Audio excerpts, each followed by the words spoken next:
Hello, everybody, and welcome to a book club for games. We are four lifelong buddies who love to play games together, and we wanted a better way to do that. So we're going to start a book club, but for games. Every month, we will choose one new game to play through, and at the end of the month, we invite you guys to come watch and listen to us discuss that game. Everything is going to be fair game in our discussion, from gameplay to sound design, something like business practices, and just anything that we can come up with. So, without further ado, let's start the show. I'm Mitchell. This is Kevin. Hey. Terry. Yo. And Jeffrey. Hello. And this month's game is Hades. So this was actually picked randomly using a random number generator, and this is actually Kevin's game, so I'm going to let him introduce it first. Good voice, Mitchell. Okay, so just going to give a little rundown for why I picked Hades. And it starts way back, probably like 12 years ago, with a little game called Bastion. I think this is the first Supergiant game everyone but me and Jeffrey have played, right? I haven't played any other. I've played about an hour of Bastion. Okay. So yeah, I played Bastion a long time ago. I don't remember it much though. Bastion was cool and I liked it a lot, but I think I really fell in love with Supergiant, with Transistor, because Supergiant really knows how to tie everything together, like the narrative to the plot. The narrative is the plot. The narrative to the gameplay to everything, and they like build this world around it. And Transistor was like awesome, and for me that was like my Braid. I know a lot of people were like, "Oh, Braid is cool. It shows you can make indie games," but then the Braid or Transistor was really cool because it was like, "Oh, you can make indie games like this."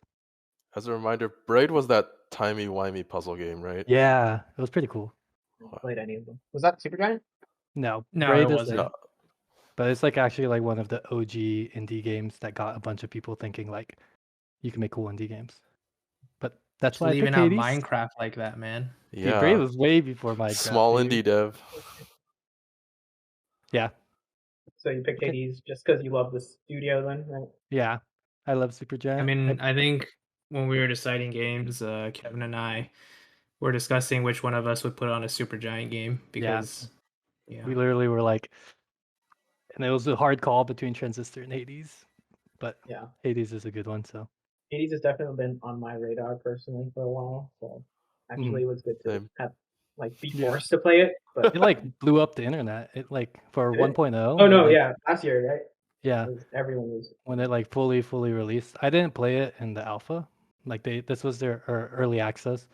I think this was their game where they let you do early access stuff, and it was the only one they've developed so far. But I just waited for 1.0, and it was dank. Like thanks to all the beta testers and credits. Yeah. Oh yeah, and it's gonna be spoilers. So if you have not played Hades, you might want to turn it off. It's gonna be a completely spoiler open zone here. So. Okay, so I was gonna ask, who got credits? I got the credits. Nice. Okay. So Jeff, did you get the credits? No. Close? How many runs did you beat for Hades? I only beat the one. Okay. I think in total I had around like 25 runs. Okay. Oh. You must have gotten close to 25. Yeah. All right. So I think we're gonna start off with plot, because I think that Hades does a lot of things well, but I think personally my favorite was how they wrapped the story into everything. Yeah. Like it is very cohesive, is how I'd say it. I'll start. Like I don't think the plot was anything special. It's just kid. It's just angsty teen being angsty teen. Angsty teen wants to get out of his dad's house, finds mom, which is kind of cool. But I mean, if you know anything about Greek mythology, you could kind of see it coming too. But I just thought the way it was presented and like how the gameplay, everything worked together, really set it apart from maybe just a standard plot. It also helped a lot with like the pacing. You think about it. I think we talk about this a lot, Jeffrey. Like people don't take into account pacing for games a lot, But this one you have the action, and then you go in, you die. Then you actually sometimes when I was playing the game, I was definitely looking forward to the House of Hades section. Sometimes you're like, ooh, I got this ambrosia. Who am I gonna give it to? And you definitely go back and do that a lot. And it's I just like, think. Oh, sorry. no, you're good. Yeah, you go for it. I think it's not just pacing, but yeah, pacing is definitely a very subtle element people overlook a lot. It's in general, it's just writing where bad writing is immediately noticeable, but good writing, and especially things the more subtle aspects of it like pacing, if they're good, you might not even notice anything's wrong. Yeah, I was about to say it's kind of like one of those like VFX things where at a certain point VFX gets so good that if it's doing its job, you won't even notice it's there, kind of a thing. I guess tangentially related to plot, I wanted to ask you guys who was your favorite character / who did you gift the most ambrosia / nectar to? Easy. Yeah, that's easy. Meg, Wait, guess. bro. Oh, bro, I you know knew it. it. Meg's voice is hot as fuck. Did you get the ending? So I got her like companionship bar after I beat the game. So after you arrive back after you beat the game, then I gave her the final thing. So I don't know if that's the ending or not, but I did. Did you finish out the super ambrosia? Yeah. Or the ambrosia, not the nectar. Yeah. I think it's once you give a certain amount of nectar, with it the unlocks giving them the ambrosia that you get from I forget which boss. Yeah. It's just like a conversation though, right? There's like nah, dude. More of an ending? Nah. Yeah, dude. There's a whip, brother. Really? Yeah. Yeah, alright. I gotta play after this. You need to go back. Because I finished and then I stopped. That was the last thing I did before. Hades is awesome too because it keeps giving. So like so the dating sim-ish aspect, even though there's only really one person he dates, but the Meg stuff, dude. So spoiler, because we already had spoilers, and I guess the boys are gonna get spoiled now. But like when you finish it off, it's really cool because she gives you a pet bat and you can summon her. So you get some summons. So you did get that. Yeah. Dude, they were in the bedroom? You didn't get that? I didn't get the bedroom scene. Bro, okay, maybe I haven't gone to the bedroom yet. No, I did go to the bedroom because I was about to start my I think Meg just didn't like your Zagreus as much as she liked my Zagreus. Wait, did you fill up Meg's meter before you beat the game? No. You can't until after, I think, because they're like kind of locked. Yeah. Yeah. So you got credits before you. Oh. Yeah. Maybe I'll just have to play again. Oh, yeah. I think so. Because I got credits and then I filled the thing, so I don't know if it was like out of order or something. Who else? Who was anyways, other people. Wait, Kevin. So is your answer also Meg? I have two, but yeah, I think I like Meg more. Oh, wow. I have two. Jeff? I think I know who yours is, Terry. Who I gifted the most ambrosia to, or who's your favorite character? Yeah, who's your favorite character? I guess because Mitchell answered Meg first. We'll do House of Hades characters first, and then okay. Olympians. Okay. House of Hades. So I don't think I particularly liked any of the characters. Okay, I liked like on a personal level, I didn't really resonate with them. I like the way they were written. I think it's I just didn't particularly have. You don't have a favorite? No. Oh. Well, in terms of visual design, for example, I had favorites. Okay. In terms of personality or like, I mean, they were nice. They were nice. Like I like Nyx. Yeah, I wouldn't say cool. Like I loved any of them. Yeah. Wait, then who is your favorite visual design wise? It's not in the House of Hades. So. Oh, okay. Who was yours, Terry? Well, I mean, it's Dusa. Yeah, Dusa's up there. Yeah. Dusa's she's so adorable. Okay, actually, if I had to pick a favorite in the House of Hades, it would be either Dusa.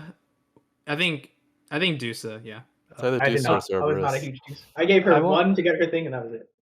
So I had to cheat on this game too because I played a good amount of it at 1.0 release, and then I played even more coming up on this.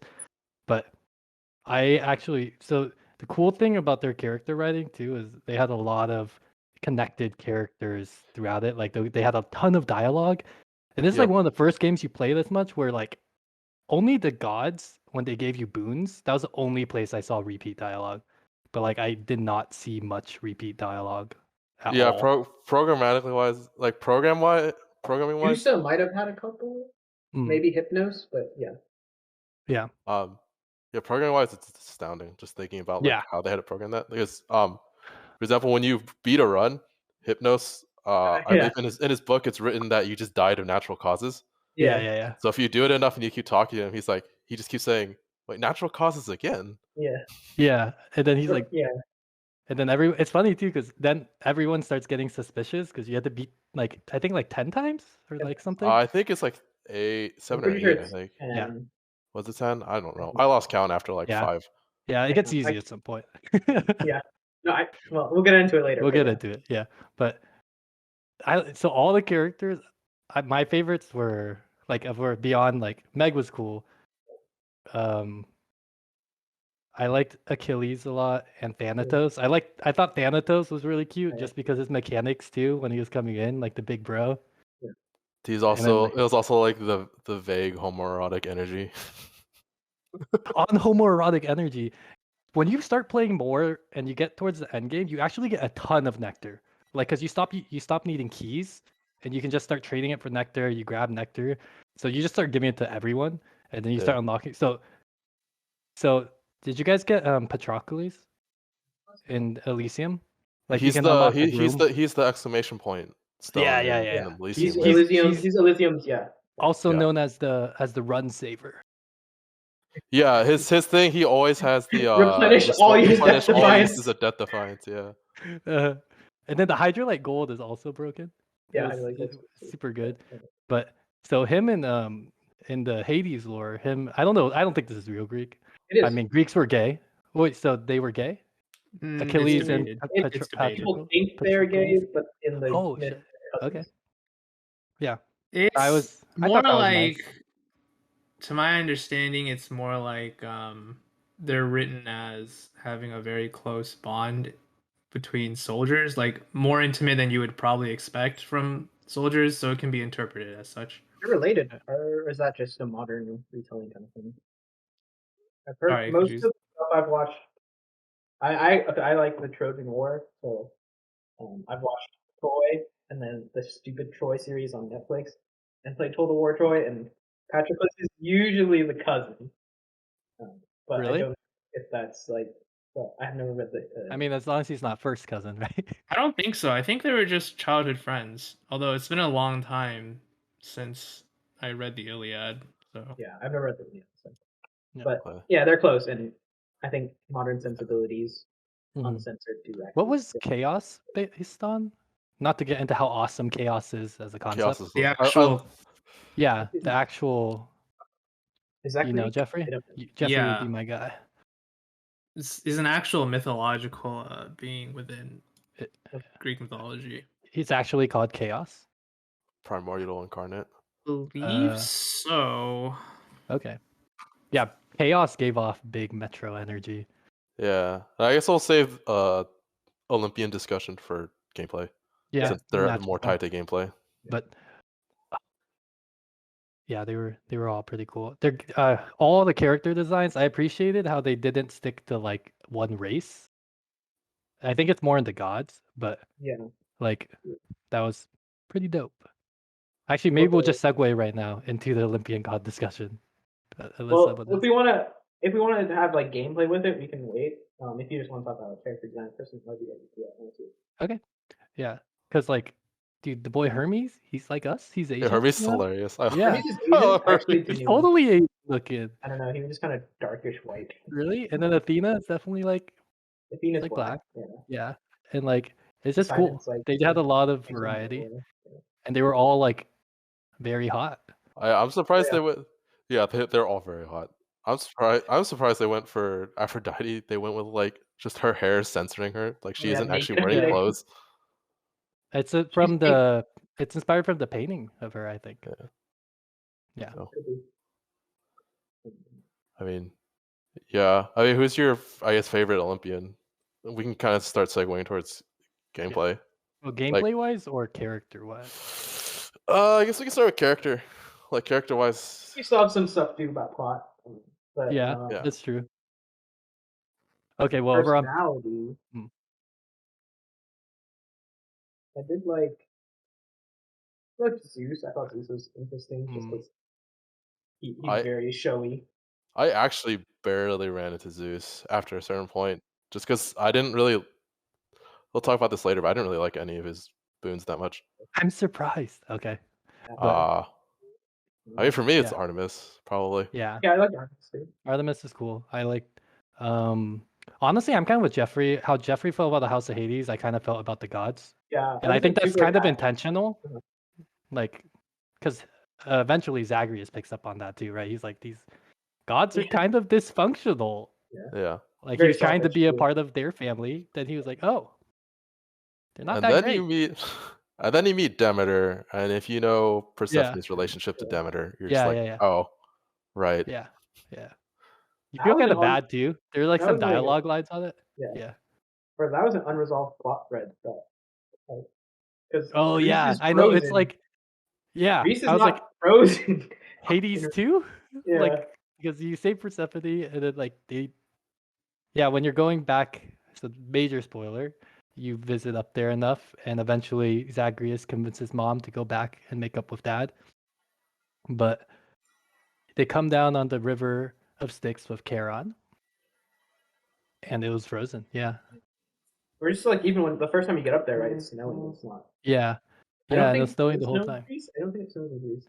Yeah, which I guess it's Mediterranean, which I guess I didn't actually put that together, but then I was like, oh, it's just Demeter being Yeah, she's mad, a right? god. She's just mad that her daughter's gone. Yeah. Mhm. Which is, yeah. I just thought they'd resolve it or something. Like, oh, everything, like your last run, everything is sunny again, but it's not. Yeah. Because I felt like the Greek gods were kind of one note. The House of Hades characters, I felt like as you kept giving them stuff, you got a little more out of them. But the Greek gods were kind of just like one note for the most part. Jeff, aesthetically, which one of the Greek gods was your favorite? Before that, I was gonna add on. That makes sense though, because you don't actually interact with the Greek gods. To my knowledge, very directly. Yeah. Like unless because you give them nectar, right? Mm-hmm. In the House of Hades. So, like you said, it was pretty much by design. You give the Greek gods nectar too, though, but just not. Oh yeah, you can. Yeah. But by the narrative structure of the game and how you can't really directly communicate with them. Yeah, it's limiting. Yeah, it's also funny, which that kind of mirrors into their keepsakes. Like all of the Olympian keepsakes just make them appear more often. Yeah. Well, actually, except Hermes. I noticed that. Except for Hermes. Yeah. Because I think I want to say that was a gameplay thing. Hermes is like a support character. He's like. Yeah. He's also. Yeah, his boons are also very good. His boons are pretty nice. Are very good. You always. Yeah. What is Jeffrey's favorite looking Olympian? I don't think he got it. It was Demeter. Yeah, Demeter was pretty because it's really rare in most media to depict an older woman in the first place. Yeah. And I also liked I don't want to get too into the writing, but one of the reasons I liked her a lot was because get into it. Yeah. Okay. I thought we were just on the visual design. There's a plot. I liked what I really liked about the game as someone who's a general mythology fan was that it built their own interpretation on top of existing legends, and it acknowledges existing legends with sometimes subtly, right? Sometimes obviously, right? Like with Demeter and Persephone. So if you're aware of these things beforehand, you kind of see where things are going, but also not, because you're viewing it through their interpretation. So you can still be surprised, is my point. Yeah. And with Demeter, you get a depiction of her that's really, it's not commonly seen in any sort of media that would involve her, because I think there was a line Zagreus says, I'll mention this later as well regarding how Zagreus acts as the player, but yeah, he mentions her as like just expecting her to like do gardening and vegetables and stuff. Yeah, I think it's the first line. Yeah. Because she's supposed to be the goddess of like A harvest. harvest. She is, The yes, harvest, yeah. right? the seasons, yes, Yeah. and you don't normally see the frigid half of her. It's mentioned usually in relation to the everyone knows the Hades Persephone legend, Yeah. but yeah, when you think of her, you don't think of that half of her. Right. The thing is, it's half of her, so you should, right? So it's really, it seems really obvious in retrospect, but it was just really nice to see like a different, version. Yeah. Especially for something sure. that's been done as much as Greek gods, right? Yeah. I think Yeah, exactly. I've watched, so I love Supergiant games. There's a good amount of stuff. Like they have a no clip documentary on Hades specifically. That's pretty good. I watched a few episodes of it.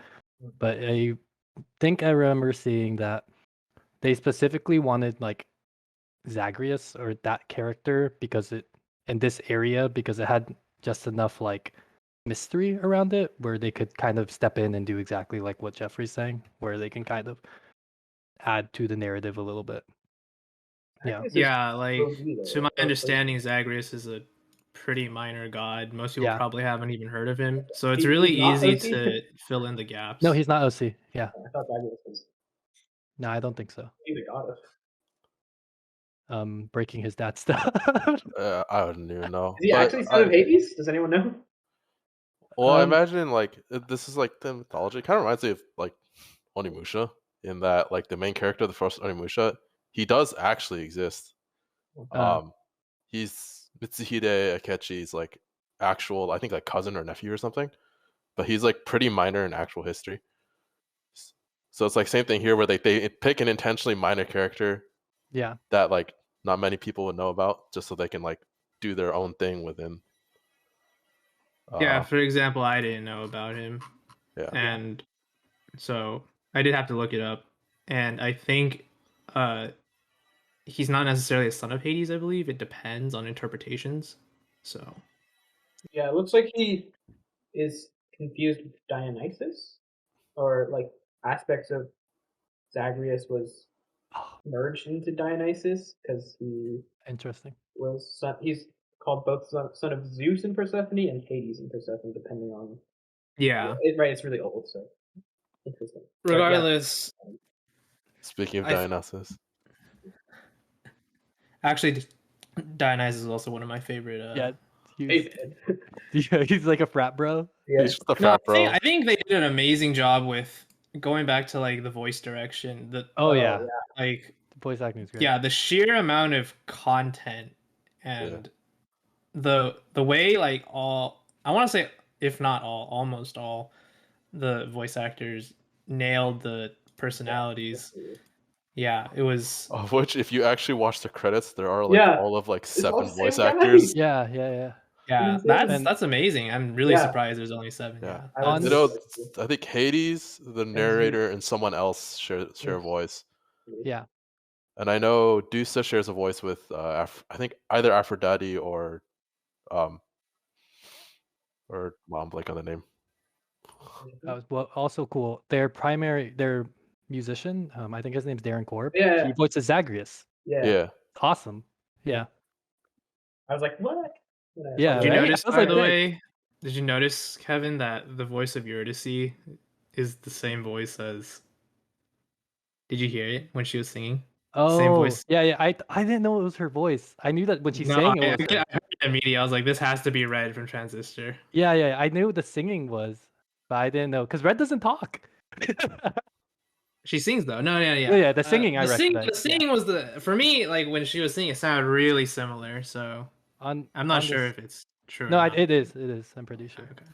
On the plot stuff, quickly, dude, Eurydice and Orpheus. So have you bond with them? I saw stuff happening in that. I didn't bond with them. I just heard the back and forth. Yeah. Like, you just keep talking to them. If you talk to Eurydice, Zagreus will mention Orpheus, and then you just do that back and forth a whole bunch. But they had like every character I think purposely tied to like another character. Like Nyx with Chaos, Orpheus with Eurydice, and then like obviously like yeah, exactly. And sorry. I was gonna say again on the fuck you. You're good. Again on the dialogue, I liked how vastness of the dialogue. I love how every Olympian or every person who gives you a boon has a line, multiple lines based on who was the last person who gave you a boon. Yeah. Mm-hmm. Like whose Yeah. trinket you're using? Yeah. Oh, and then Yeah. okay, this isn't gameplay, but the verses. Yeah. Yeah. But I was gonna say on the Orpheus and Eurydice. Well, I don't think I finished their story, but you hit a point where Eurydice is like singing a song, and this whole time Orpheus hasn't sang, right? He doesn't sing. He can't find his voice, but then he sings her song, and it's cool. And they pointed out the way he sings it, it's like super depressing and sad, and then the way she sings it is a lot happier. But it's just pretty cool. A She sings cool her like song? Like yeah, her, she sings the one of the songs she was singing. The song like she sings when you visit her. yeah. Yeah. I- Yeah. It's I was pretty- gonna Eurydice is actually probably one of my other favorites. Yeah, her design is Just like sick. her whole vibe, like Mhm. when you like it's like a very nice break. I think they designed that super well. Just Yeah. I think most of the exclamation point characters are really nice. Oh yeah, Sisyphus. Sisyphus. Dude, I didn't get to it. So he has a thing going on with Tisiphone, and I was like, what? Oh really? Yeah. That's funny. I love this. Wait, Tisiphone's is the murder one, right? Tisiphone is the one who only says murder. Okay. There's actually There's a lot Zagreus' of stuff. dialogue with all of the bosses is great too. I love how Oh, eventually I love the the Hydra. bone. They have the bone Hydra where Yeah, it's like, "Can I yeah, call yeah. you like Lerny from now?" And then after that dialogue, when you kill him, instead of saying Bone Hydra defeated, it says Lerny defeated at the top. And it says I learning got on the boss health bar too. Yeah, I don't think I got that one. Or maybe I missed it. I think it's a dialogue. I don't know if it's I think it's how a many I think times it's you a use random it. chance. Yeah, I think it's a random thing. But that was awesome. I was like, it's cute. It's because tying the plot to the gameplay, like this game is super immersive. Like you play it, you really feel Zagreus. Like, and then I love how like you keep playing it, you beat it once, ooh, you struggle, you get that dub. Dude, okay, I'll save it for later. But the first time you beat Hades and you get to phase 2, and you like it took all your Death Defiance to beat him on phase 1, and you're just like, fuck. Oh yeah. You definitely feel that. And then like you guys, I know you guys have never played Dark Souls, but oh yeah. yeah, No. But it's just, you're having the same feeling. But it's just slightly different because you're going up to it, right? And all the other bosses don't have phases. Yeah. So like the expectation, you know? Theseus kind of does. Yeah, I had that spoiled because I watched Void play it, so I already knew Hades had a second phase. For sure. Yeah. Theseus is like not the health bar traditional phase, though, right? But yeah. Theseus. Oh, we're gonna start playing the gameplay. No. I want to talk about the Theseus fight. Okay, all right, fine. Theseus is also cool. The Theseus fight, the Theseus Minotaur fight was so weird for me because I felt like it was one of the like of the bosses. It was like the only one where like I really struggled to beat them at first, but then like as I learned, it was like one of the big ones where as I learned it, all of a sudden it went from being like this is so cheap to being like, oh, this actually isn't that hard. Yeah, it's literally the immersive aspect is like as you get better, it totally makes sense that Zagreus is getting better, and you just start clearing. It's like easy cookie cutter. You just keep going, and you see the dialogue also like reflects that, like right. Yeah. I do want to loop back a little bit and like, I know especially after The Last of Us came out, that Ludo narrative dissonance was hot topic. Okay, as someone who's a complete idiot, what is lunar dissonance? So that, my friend, is when the gameplay does not agree with the story. So people complain in the context of Last of Us that Ellie feels bad about killing that one person, even though in the gameplay you're literally mowing down 50 guys, right? Okay. So yeah. It's not, the gameplay is not joined the story very well. So for me personally, that's not a huge issue. Like I played like Batman when he's like murdering people basically, like 200,000 of goons, and so I don't think it's ever really a complaint for me. But I really respect how in this game, like it's so perfectly encapsulated. Yeah. Thoughts? That's like Supergiant in a nutshell. Like they This always care about that. Yeah, Jeffrey? I agree, Kevin, is that Supergiant as a whole they focus a lot of effort on the overall package. So, and they apply a lot of polish. So things like the learning interaction, right, with the learning and Hydra and things of that nature are what really endear people to the product because it's what you remember as well, right? Things like that. But there were moments in the game. This isn't really Ludo narrative dissonance, but there are moments in the game where I wasn't immersed, maybe because of how I ended up like my path through to finishing a run, right? Because certain lines didn't really line up with what happened. For example, I would get a line about beating the Lernaean Hydra after I'd already beaten it like 3-5 times. Yeah, I noticed that there were a couple of times where it definitely sounded like the dialogue from the Olympians of like your first time beating it, even though. Yeah, I beat it like a long time ago. There was definitely honestly a fair amount of moments like that where the voice lines would again they're acted wonderfully, but I think it's the really probably I'm guessing is a really complex trigger system and flag system. You guys said that some voice lines had random chance, or it just felt like random chance. Yeah, like definitely obviously there's a lot of flags going on to set off certain things, even just things like duo boons, if I'm aware, like it depends on the upgrade. That's very specific upgrades you have. But yeah, I had a couple moments like that, but outside of that, yeah, very impressive on the immersion front, as usual. I think I didn't feel that as much because I think I actually, since I came back, I had already used those lines, so I didn't see them as much when I was playing it recently. But you're totally right. I do remember that. I think it was just because when I was going through, I probably tripped multiple flags at once, and it had to like decide which one to display first. Because I beat like Meg on my second run. I don't know if that's normal or not. And then I went pretty deep as well there. And yeah, so I probably like activated multiple like they probably expected people to maybe be a little Yeah, I get you. Like, they expect people like once you get past first section.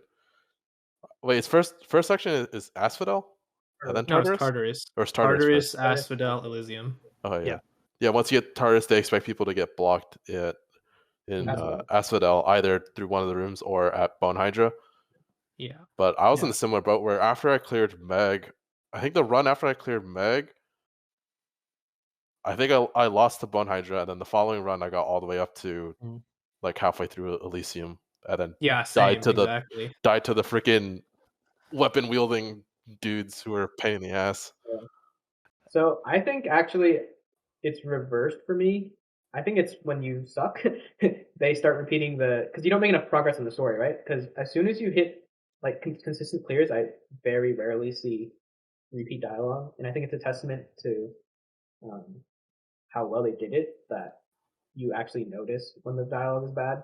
Like it stands out because you're like, oh wow, this is that's true. Not up to standard, right? Otherwise, you don't care in other games if it's a repeat dialogue. It's just part of the game, but it stands out. But I was getting like new stuff until I hit kind of a rut where I was not like making much progress in the story. I hadn't made it clear yet, and that's when I think it started sending me repeat lines.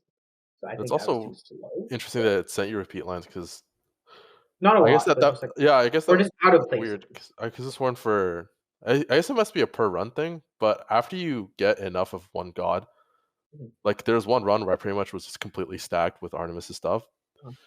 Zagreus just stops saying anything. He just says, or Artemis stops saying anything. He'll just say. Sometimes he don't say anything at all. Yeah, he'll just say if Zagreus starts the touching and it says in the name of Hades, then it just opens up the menu. Quick question: I don't think I remember, or I've been. Zagreus, does he talk back to the gods? Only when you give them nectar. Otherwise, he doesn't talk to them at all. Because otherwise, they just observe him. The only boon that he talks to is Chaos. I believe that theoretically they're messages. They're supposed to be messages. It's not theoretically; it's stated that they can't. It's stated that. I think Nyx tells you that they're either Nyx or Hades himself tells you that. I think that they're just that they're just one way. And so they only listen to Zagreus when he has something to give them. That's part of the structure of the game, though. Zagreus Yeah. is tricking them, right, into Yeah. believing that they're helping him to get to Olympus, but he's not going to Olympus. Yeah, that's the end. Yeah, that's how they justify narratively how Zagreus can continue to receive the benefits of their help So without actually ever meeting them. funny directly. on that, because they have lines where they're like, you keep dying at the end, man. Oh, So yeah. where I'm at, I played it like a good amount of times. They're getting suspicious, and I'm like, Yeah, a if little I bit. keep playing, are they gonna like figure it out? Is there like another ending True here where ending? they figure it out?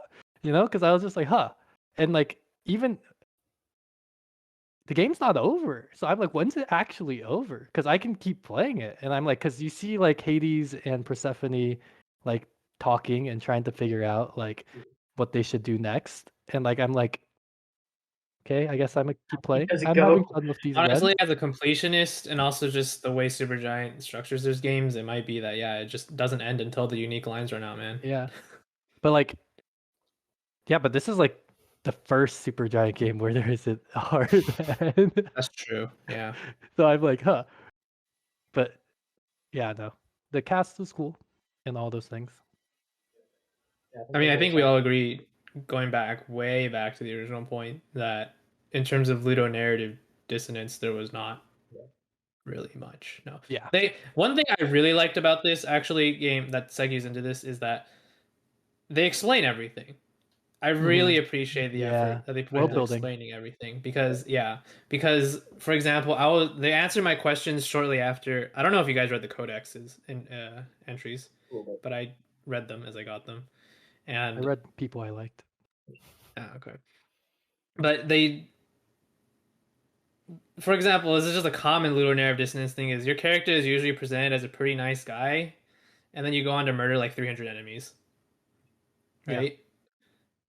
But in Hades, that was one of the things I was thinking about. Like, seems kind of mean to just plow through like 300 tortured souls in Tartarus.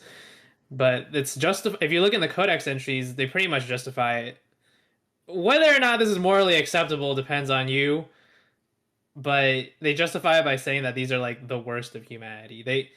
They take a very unfavorable view of most of the enemies in the game. For example, like the bombers, they'll say like they're vile people who tinkered with chemistry to like create mass destruction, right?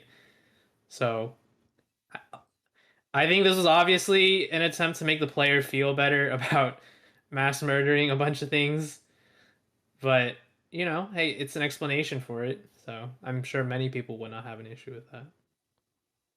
And this extends to multiple things. I had this same appreciation multiple times while I was playing, where I thought about something and shortly after there was an explanation for it. I think just again, all around it was extremely well polished, and this was one of the really enjoyable aspects for me. There's very minimal plot holes, which contributes to the immersion, right? So. On your thingy, the way it sticks that end too, where it's like, oh, how do you end this game and let you keep playing if you want to keep playing and have a good ending? I thought it was a And little contrived, but yeah, but I thought it was cute. I'll give it to him. Yeah.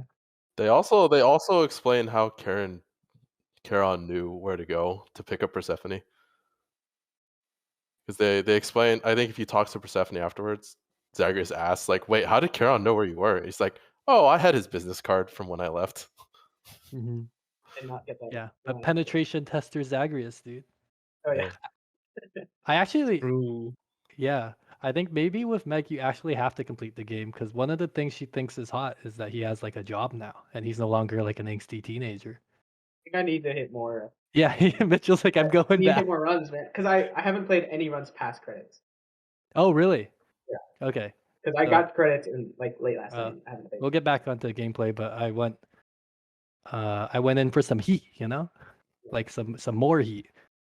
Yeah. Aren't you supposed to do that after like your first run though? Oh no, but I went in for more like heat, as in you extra stack out heat. even more. Yeah, because I like completed with like a certain amount.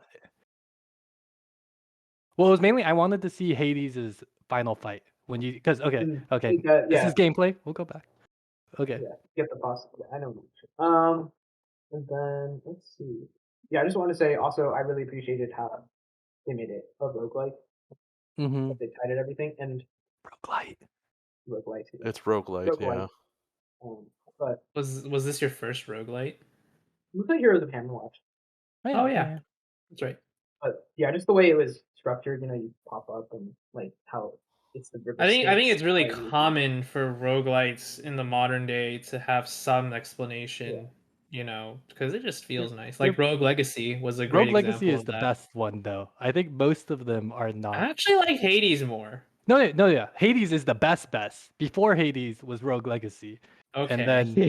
And then like if you play like Enter the Gungeon and like a bunch of other roguelites, they don't really care for the most like part. STL or something, right? Like the starter. Technically, Isaac has one. It's just Isaac has a very convoluted story, so you have to like yeah. And then, but it's there. I also like the way like how you develop the plot. Like you had to beat the run. Like man, I wanted to see Mom again. I was like, you gotta go, you gotta make it. I don't actually think it was contrived because about the Persephone legend where she only stays in the underworld because of eating the pomegranate seeds, right? So it made perfect sense to me. You want to explain that? Yeah. The legend? I don't know it. I kind of know it. That's just because I'm reading Lore Olympus on Webtoons. It's on. I thought it was in the game. Did they not mention it? I'm really surprised they don't mention it. I don't think they mentioned it. The original legend, as I understand it, is that Persephone gets tricked into staying in the underworld because I don't remember why she gets in there in the first place, but when she's about to leave, Hades tricks her because she's hungry into eating 6 pomegranate seeds, and then that's how she ends up staying in the underworld for 6 months out of the year, which is why Demeter is, why there's fall and winter. It's because she's mourning over the loss of her daughter for that half of the year. The other half she gets to stay with the Olympians. So I think I actually did know that at some point in 6th grade. Yeah, I think that's great. So again, the palm of power. Right. You think they just randomly picked a pomegranate? I think they mentioned actually specifically why pomegranates are only grown in the underworld in the game itself, but also that it made sense to me. Zagreus at the end, or for me at the end of the first run, Persephone tells Zagreus he's not of this world. He can't stay here. So they got to get Zagreus like 6 carrots or something. I don't know. Actually, it's also cool because there's I noticed the first time you walk into Hades' bedroom, there's actually a bag of pomegranates. Oh, really? Cool. I was paying attention. I was too busy laughing at the fact that he has the fucking capes. cartoon trope of just list capes that are all the same because he burns them all whenever you fight them. Was the dialogue he you got? On it. Yeah, you got the dialogue about where do you get all these capes? Oh yeah. And then when you beat him, you go and you're like, oh man. Yeah, I love. You examine it and he goes. Oh, sorry. Yeah, you examine it and he goes, "It's all capes." Yeah. And then the narrator is like describing it as such grand regal capes. Oh yeah. On the narrator in the flashback in the admin chamber scene, I love that if you in no other circumstances except for in the admin chamber flashback, if you try to skip past the narrator's dialogue, the narrator actually reacts to you skipping past his dialogue. I just think I listened to him like a good boy, so I don't think I got that. But... You listened to him? His voice is very nice. Is where I just read the subtitles and if I read faster, I advance next, and then he actually goes like, "Ahem." I actually didn't know you could skip the dialogue. Yeah, if you push A, you skip you listen to every single Olympian dialogue? Yeah, I mean, I like their voices, man. I think the strongest part of the game is the voices, honestly. I'm like 10th run, No, I at least read the dialogue. No, I read them. Unique dialogue still. No, I read them, but I don't listen to them all the way through. I definitely was with Jeffrey, where I was like, I would skip it sometimes. I'm like, damn, I'm skipping this, but their voices are so good. Do I really want to? The whole last paragraph. Yeah, but also my voice is kind of sensitive, so I would accidentally skip some of them. Oh yeah, because specifically when I hated it when you skipped it and you just were like, fuck what they say. Yeah. Like I would listen to like Nyx and like Hades, like it depends on the game, but for Hades, they did such a really good job. Again, I love how they captured the personalities so well. I just really wanted to listen to it. Also, I will say from a sound design perspective, like whatever effects they put on those voices, like really good to make them feel godly, especially because Zagreus is played straight mostly.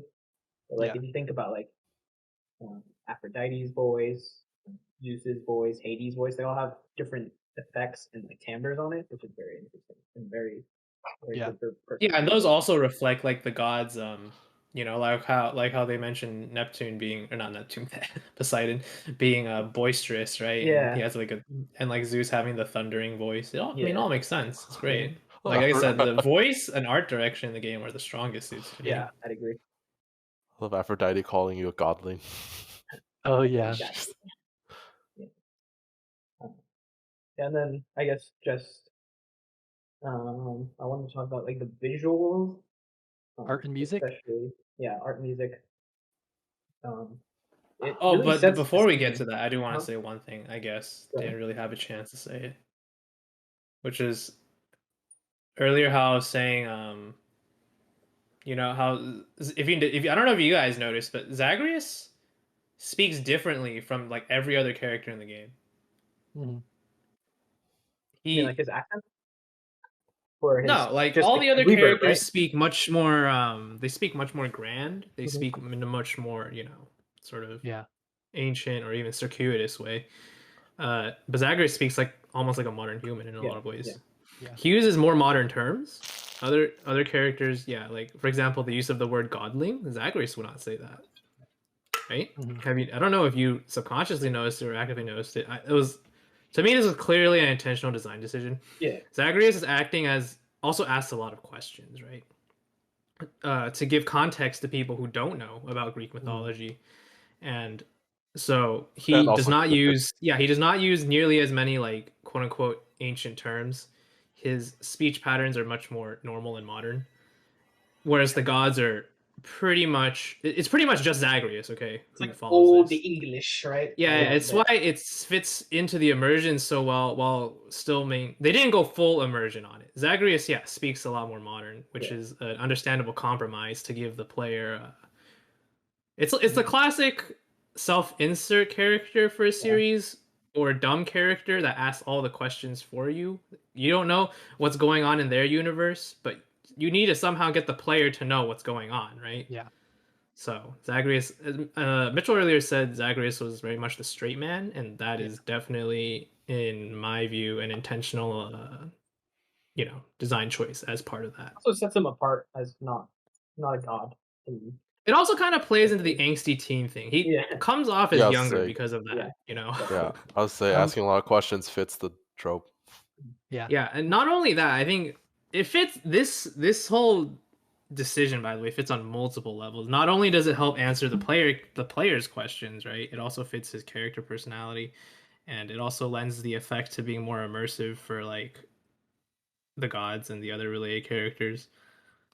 And it's man, I forgot what I was gonna say. Yeah. But yeah, it's basically, you know, it all adds to the immersion. So Yeah. yeah, Mitchell, before we moved on to the visuals and the sound you're good. design. Mitchell was saying the Zagreus's voice was the only one that wasn't like upgraded or There was like like a little bit of, I think, like just like reverb, like he's talking in a chamber. Yeah. But retrospectively noticing as you explained that, because I don't think I picked up on that consciously, but it's cool because I think the only other character that was close to Zagreus was Persephone, right? Like his mom actually kind of in the actually, yeah, no, you're right. She also is doesn't have any. I think that might be intentional, although because Persephone's role in the story is much more human. Yeah, Mhm. exactly. So she ends up perhaps having adopted like, you know, their speech patterns or such. But it also makes her more relatable. I think it is also this is what I was gonna say. It is intentional to make Zagreus sound more modern because it makes him more relatable. Mhm. All the guys sound distant in many ways, not only with like, as you said, the after effects of their voice. I don't know if that's the right word for it. But yeah, Zagreus with very minimal modification, very normal guy, and everyone else is this imposing figure. Like, actually, they're all imposing. I was thinking of like Aphrodite, but no, they're all imposing. Yeah, all these effects are added, and the way they talk is, you know. But like Persephone and Zagreus, they're much more down to earth. It makes her also feel, with all that in mind, it makes her comforting to reach, right? Because everyone else is like this booming voice, and then hers is like, that's a good point. Yeah. comforting like mom. No, just remembering this meme I saw where it's like, Or mum. where someone asked in the ending cutscene, why does Hades look like a divorced dad? Like when he's at that last cutscene where Hades like He's like standing in sad. the garden and he's like Uh-huh. slouched over, Yeah. sad looking. He's a divorced dad. Yeah. Well, yeah, That's he is. literally what he is Yeah. at that point in the story. Yeah. So I guess for arts and music and visuals, I wanted to say like my favorite spots where like it's good across the board, like definitely. But I really enjoyed Eurydice, which I kind of mentioned earlier. But I would always like take a second, like, walk around her little place, listen to her music, and Nah, you gotta play Transistor. Yeah. yeah. It's also Honestly, Eurydice's Supergiant. place is also interesting as a quiet tutorial because it also, if you haven't learned at that point, it also teaches you that you can dash through walls. Because the only way to talk to her is to dash through the wall. Oh yeah, I was super confused about that. Yeah. Good point. That is true. There's actually a lot of moments in the game like that. For example, there's other stuff too. Like I think a good one is the Minotaur Theseus fight. Okay, wait. This is gameplay. It's okay. Okay. No, we're still talking about visuals and music. And All I want right, to say, fine. The music was good. Okay, the music was good. I thought it was banger. There you go, dude. I love that the Hades. I love how the Hades boss battle music is literally just the title screen music. Yeah. Yeah, it's the opening of the Hades' battle is literally just the title screen. When you get to the final phase of Hades too, they do that thing where they amp it up and they add they more. go to, And then like, even on the rock. third one, they add even more. Like you're just sweating. But I also rock, great choice. Heavy, almost metal at times. Not quite. I only really noticed it at the Hades boss battle. And wait, is that what happens when you put? Stuff? Yeah, is that what happens when you put extreme measures on the Hades fight? It adds a third phase. Have you put the if final you do level? the extreme measures for Hades' fight. It adds it for each boss. So for each boss, because I know. I only did the one. Yeah, because one adds the two other Furies will join the main Fury in the fight. Yeah. For Bone Hydra, it changes the arena to be really small. Yeah. And I'd never bothered to upgrade it for. I'll spoil it for you later. Yeah. But yeah, so your favorite zones were Mitchell? Eurydice's hut, which I found just like really makes you feel like you're somewhere safe and taking a break, which is really it just really works well because you're fighting out of hell and he's there and just gives you this. I think probably, in my opinion, maybe the strongest buffs, especially once you hit Patroclus. Once you're good and you don't need no Death Defiance anymore. Oh, okay. Then she's the best.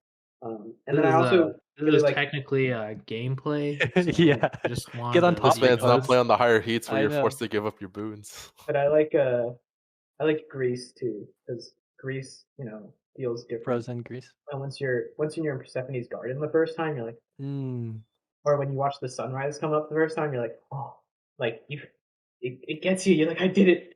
Especially if you struggle with it. Yeah, that's the kind of polish I'm talking about. That's the stuff that sticks with you. Like you might not remember any of the gameplay, but you remember that sun. So unnecessary too. But did you guys in the room where you pick your weapon? You go to the upper left. You can overlook. Yeah, you can stand there and it zooms out, and you can overlook. I did that. When I found out that there was a lines for each region, I intentionally stood there to get the line every time. Yeah. They actually do start repeating after like 10 times, by the way. There was not as many unique dialogue options there as many other parts of the game. The one it stayed at was the one in the armory, and then also the one in Asphodel. No, there's one each one. There's also I know there's one in each landing zone, except for the last one. Yeah, the lookout point. There's a lookout point where if you stand at a certain point, it actually zooms out and shows you like the back. I thought everyone knew that because that's how you naturally stand at the cliff and the sun. It's the same, effect. It zooms up. No, but the cliff is like a spot. Yeah. Yeah, because Elysium, how Elysium, it starts out the very first room. It's like a shape, Yep. Like right here in that shape, there's a little outcropping that if you stand there, it zooms out and shows you all of Elysium. You know, Oh, it's the that's place cool. to stand because they shine a light on it, just like the cliff with the sun. I think like I they did shine a not light on it, notice so you that. walk up Never to the noticed end. the light. I'll do I it didn't next notice. time. But Yeah, no, got more Hades to play. Clearly, just keeps Yeah. giving. I think I Well, did mean, it he still at needs accident to once. have a good time with Meg or whatever. Dude, there's a whip. Yeah, dude. Got to. Meg voice, bro. What about you, Terry? What's your favorite zones? Favorite zones? I mean, my favorite zones are intrinsically tied to like the enemies. Like Okay. Elysium was Or pretty, your weapon but choice. I feel your weapon choice is also yeah, affected. like Elysium was pretty, but holy some of the soldier enemies were really annoying. Shield. The shield one was annoying, and honestly the larger Hot Wheels were actually annoying. Do you have favorite enemy design, like the look of them? I have to think about that a little bit. Okay, we'll come back. The baby wheels are pretty funny.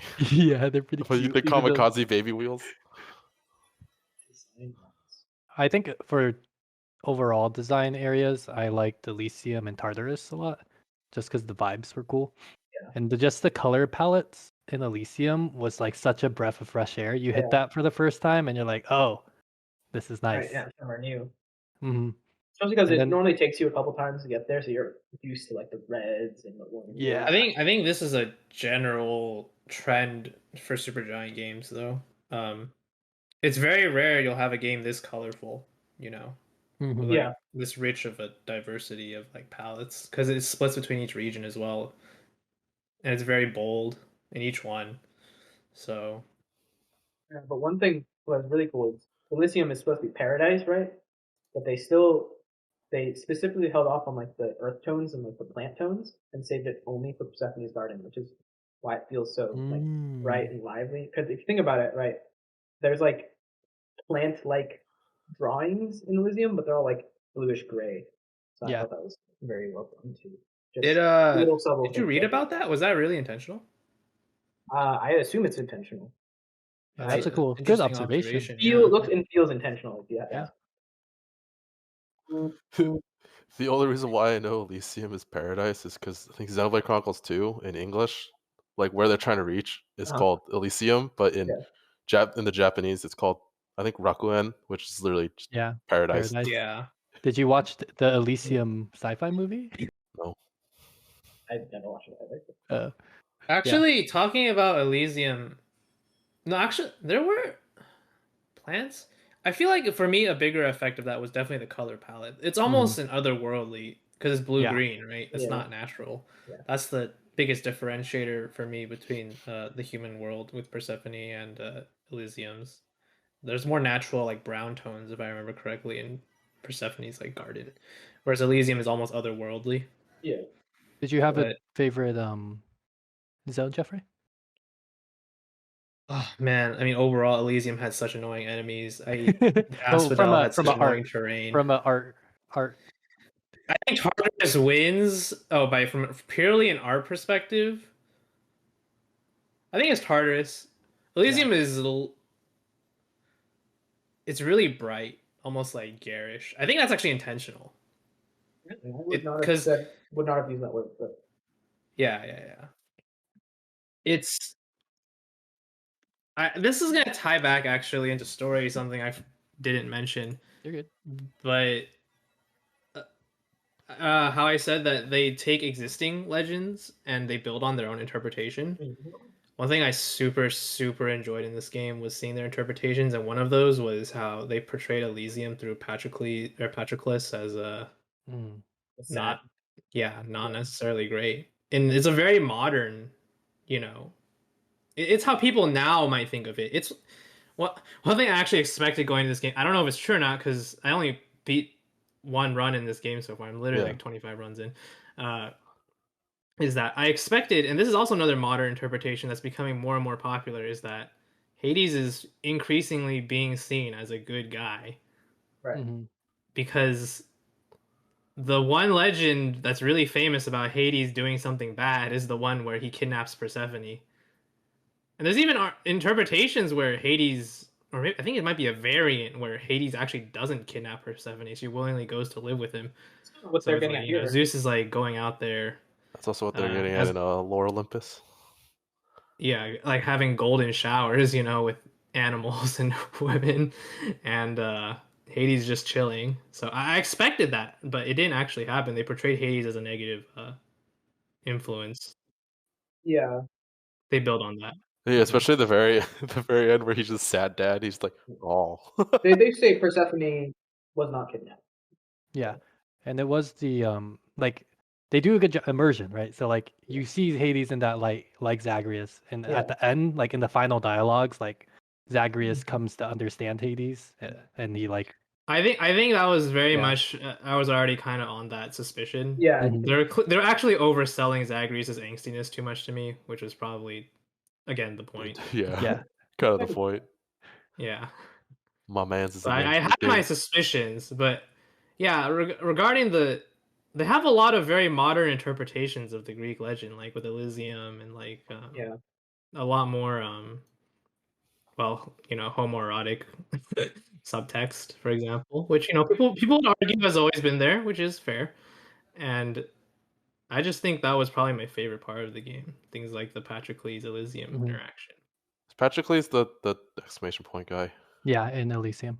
Okay. Or Patroclus. Yeah. Did you guys I mean from an art perspective, like Supergiant always has had a look, you know? Yeah. If you look at their other games, they have a style kind of. Yeah. But this one was a lot more if you pull up pictures you'll notice it, but like this one was a lot more like not watercolor but like marker. It was like inky. They didn't blend, they didn't shade. Yeah. They just like Looks- straight put the ink on. Yeah. It did feel more painted. Yes, I would. Yeah, not painterly though. It's like a marker. Yeah. Because painterly is like brush strokes and stuff. This one Actually, was I did like- want to say, with like the sound effects, the way you notice, like when enemies get like crushed, for example, there's like the text shows up like crushed or, Oh, yeah. or backstab, right? It's Mhm. like this is very, very. When you said marker, you know, it's like this is very comic booky. Yeah, no, I agree. I think the style of this game was pretty comic booky, and you definitely kind of see it. And then, well, I mean, on the side, like the 3D models to the portraits, gorgeous. They looked identical almost when you looked at them. Really good job on that. Mhm. And they had the same kind of inky style on the 3D models, kind of copying, not Mhm. copying, but kind of like the cell shaded of like what's that studio that does the fighting games? Arxis? Yeah, Arxis. Yeah. Yeah, The like kind of like that. Yeah. Type of like anime style, but like that ink on it where there's no shading or not no shading, no blending. I thought it was awesome, and I think it looked really good in gameplay though. Sometimes I don't know what I don't know what was going on. That was something I ended up running into a decent bit, especially in the Elysium, a lot of the Elysium enemies.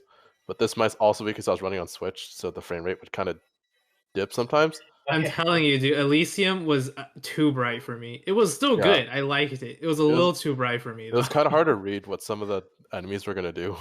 Yeah. Elysium actually very drab. Like I thought the lighting. Actually, I didn't find out. For example, I don't know if I'm dumb, but I didn't find out that when the archer is aimed at you, or when Theseus aims at you, you have a little reticle on you. What, bro? See?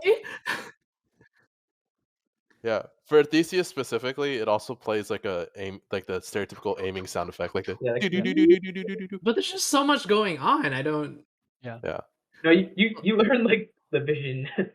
I think those things this you learn is that my own fault because I always take a.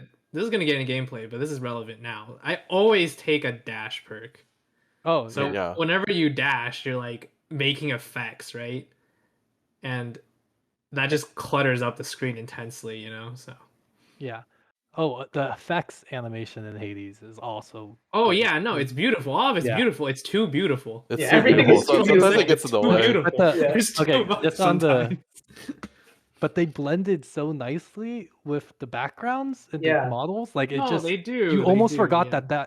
that's effects animation. It's not drawn. It's not like Yeah, some of they- them it's more obvious, but like Yeah. like a lot of what you probably like I think pretty sure the dash effects animation that wasn't drawn, like a lot of it was like VFX afterwards, and that was like those are I'm just putting a shout out because that's the unrecognized art form. No one Yeah. ever talks about the But then effects. I The also effects agree are with there. Jeff that sometimes it's too beautiful. Like I forget which fight it was. I think I had Dionysus's cast, the Festive Globe. Oh. Either that or I had Demeter's Ice Towers, and it was causing so many effects that I just could not see. What's his face? I'm blanking on names. Elysium boss battle.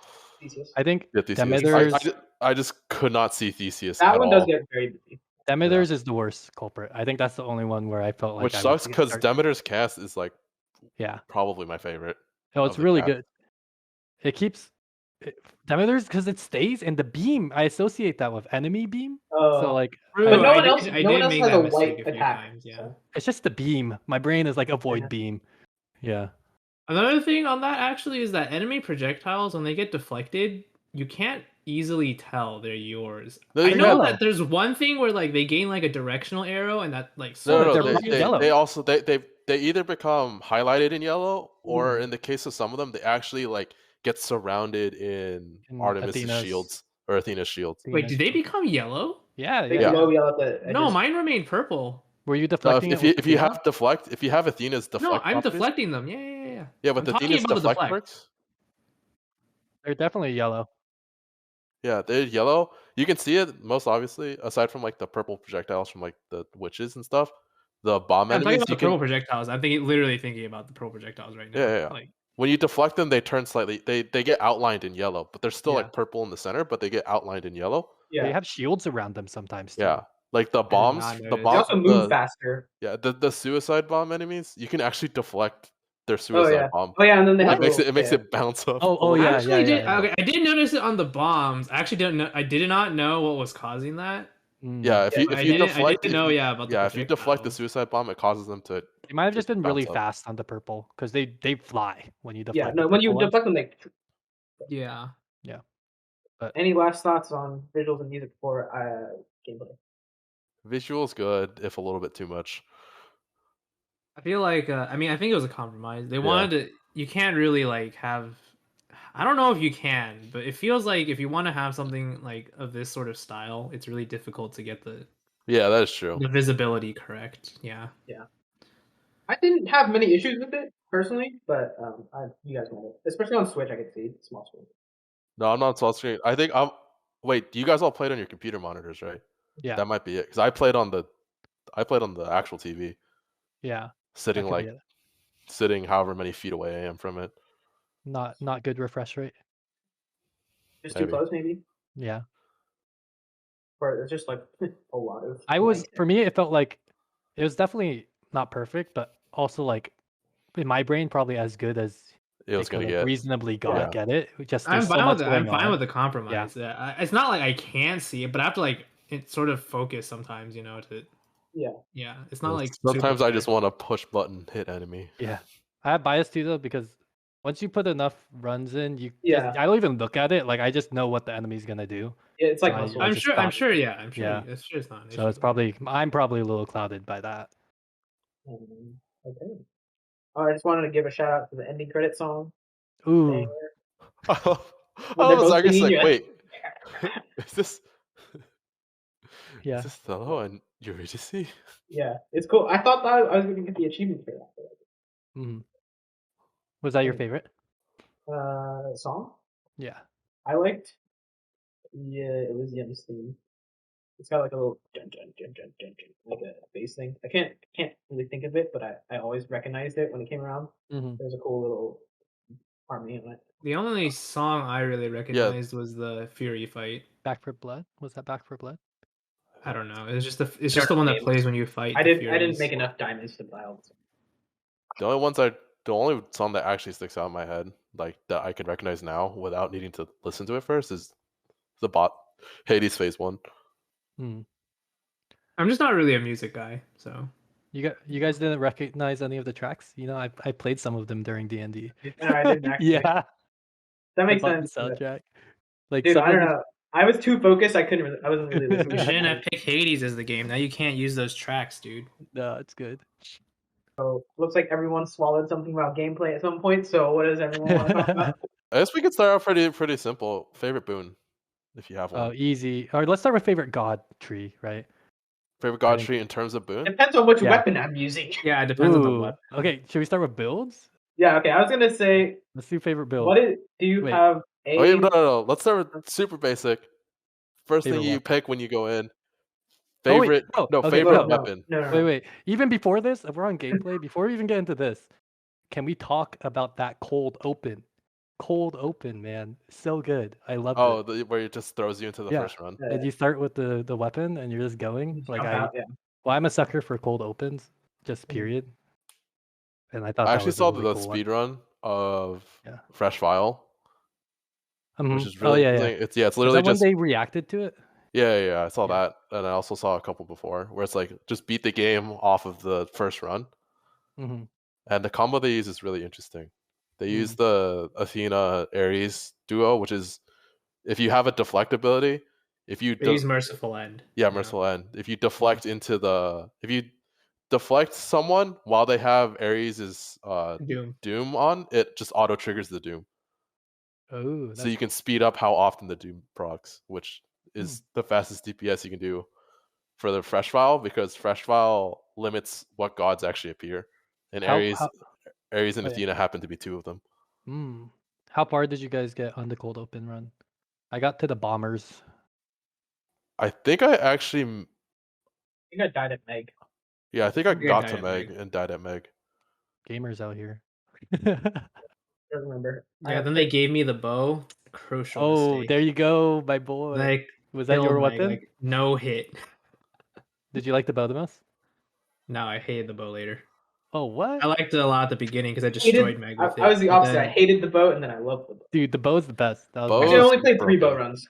Bow's honestly actually think it's because the range advantage is more significant in Tartarus, where a lot of enemies are like slow or like. You're building the bow wrong, my guy. Well, of course. Yeah. I'm just saying, like in Asphodel, where there's limited maneuvering space, for example, its weaknesses become more apparent.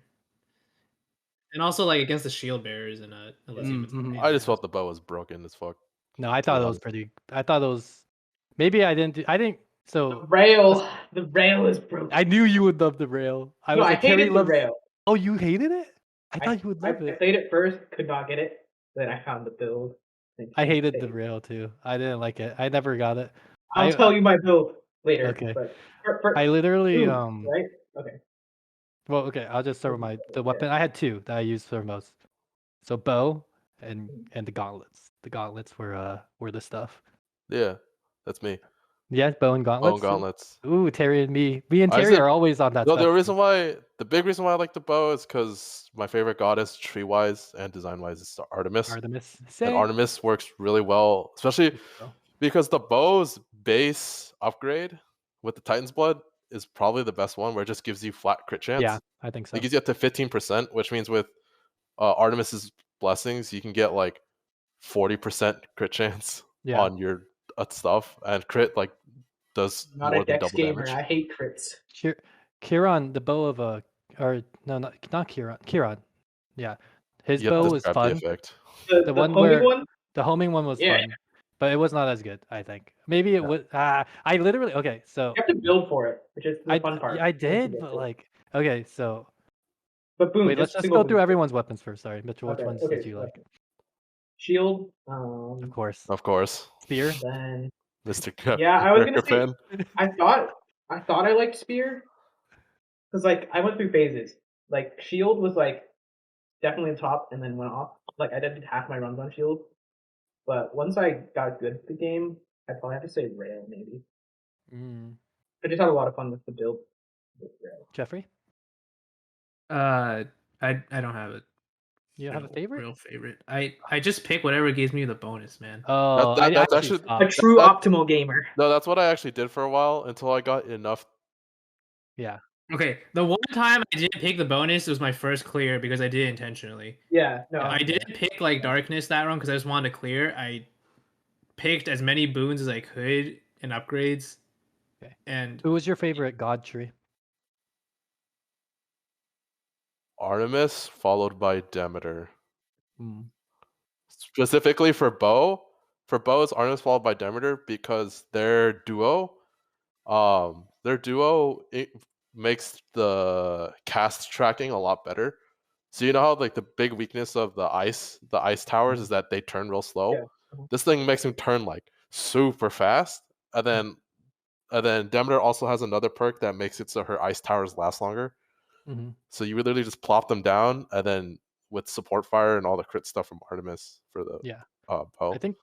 For gauntlets, it was Dionysus, because Oh, really? the dot stack Ah. the dot stack That- with that- the attack, and then it's whoever you want after that. But the dot stack is really big. Mine for gauntlets was Artemis, because you run the aspect of Demeter, and you get like 6 punches. They charge up and you get 6 punches. Oh, yeah. So good with Artemis's crit. You like literally, I like the big number. That's how Yeah. you get the biggest number. Yeah, I actually in my, prefer the magnetic fist on. I did, yeah, me too. I didn't like in my that one that much. experience, the Demeter fist is just you just max out your special. Like honestly, you're late game. You're not even attacking that much anymore just to charge it up. You're just dash striking and slapping specials out as much as you can. Yeah, but also I just realized after I unlocked the magnetic fist, then it just switched back to Artemis Demeter, because the magnetic fist makes things weaker to your cast. Oh, it's it's a cast build. Did you do? Never did Sorry. The magnetic fist is a cast build. Cast / attacking. Did you do Artemis Ares, dude? Artemis Ares cast duo is so good. What's their duo do? You have Ares is cast, and Artemis makes it tracking. So it seeks. It's like, actually, I think. So I don't know what the highest heat everyone cleared, but like 5 for me, I did it with the bow. 2? What is this, baby? I just went through, beat it with every weapon, and then that's fun. beat it through every weapon. I didn't do that. I did 5. I just picked my 2 weapons. 5 gauntlets. My bow and gauntlet. I think I beat everything with each weapon twice. Yeah, and then I just wanted to see if I could beat it with the Stygian sword, and I'm like, wait, the Stygian sword's DPS is actually kind of nutty. Oh, it is? Okay. Yeah, like the random build I got. Fast. The random build that I ended up with on the Stygian sword run that I completed later on just had really high DPS for some reason. I wasn't even sure. Yeah, you can make it work, but I feel for me, Stygian sword was never. You couldn't only hit square and triangle. You'd have to use your other stuff.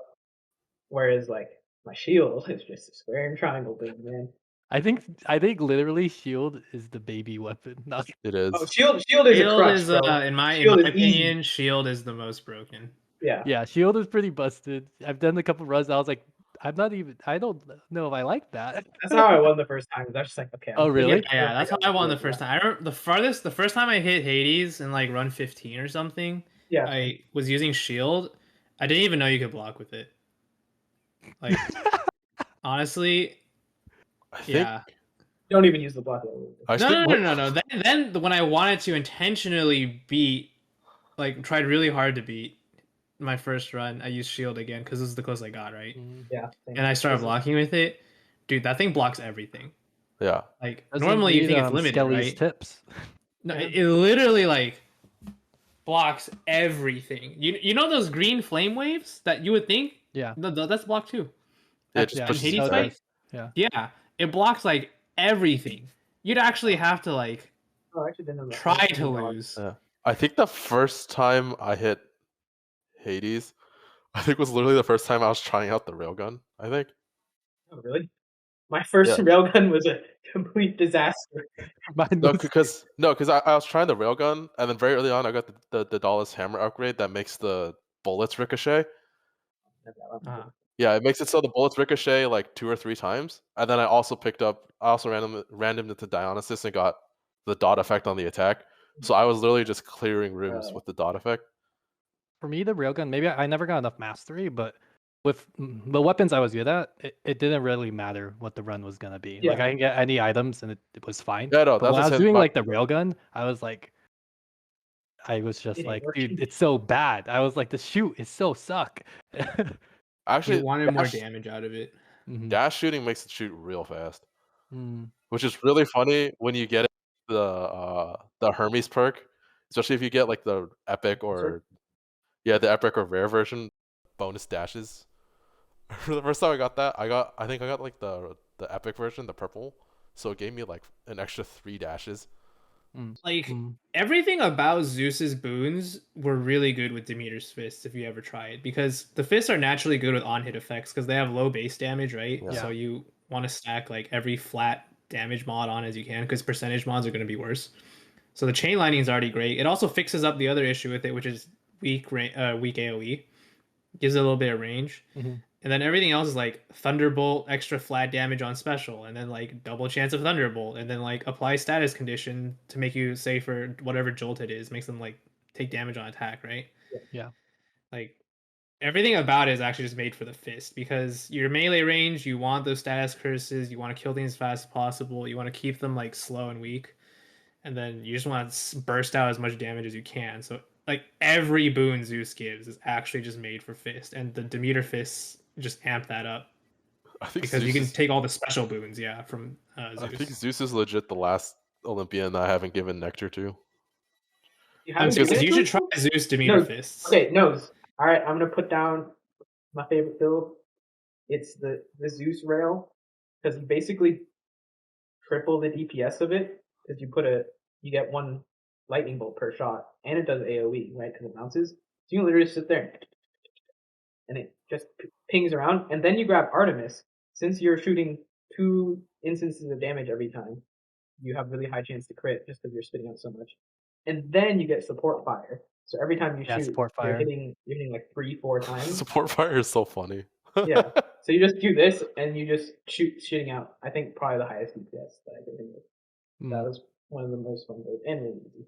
So I did a chain lightning fist build with support fire. Yeah. It was actually the stupidest thing. So fist is definitely the ooga booga weapon. Like Yeah. Yeah, you literally just run in, dash in, and just so punch. I like the bow and fist, and they literally like are opposite gameplay. Yeah. Yeah. So like when you're doing it, you're like when you're fist, you're literally like that's when I'm feeling the metal music. Like you're just high octane, you're just going in, and then you just do it.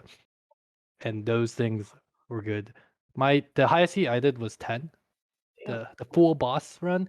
I like grinded it for like yesterday. I tried really hard to clear it with the fist, but I couldn't. Like I got so close. So what ends up, too dangerous. I actually think fist is weak because of the range. Yeah, and then what happens is so quickly there's 2 phases to Hades, and the last one it modifies his first 2 phases, so the guys that spawn have like intense amounts of armor. And then it also in the last phase everything goes dark. So like you have a small circle and he can heal himself. He freaking Dark Souls drinks. Yeah, so it's pretty intense. And I did it with the bow, my classic, the left click bow, where you get my Artemis, because I do think the bow. Maybe I just liked it the most. I feel like it was probably one of the better weapons. So maybe if I played others, but the bow with the double shot and just Artemis crit. It just literally, and then if you get lucky, you get power shot.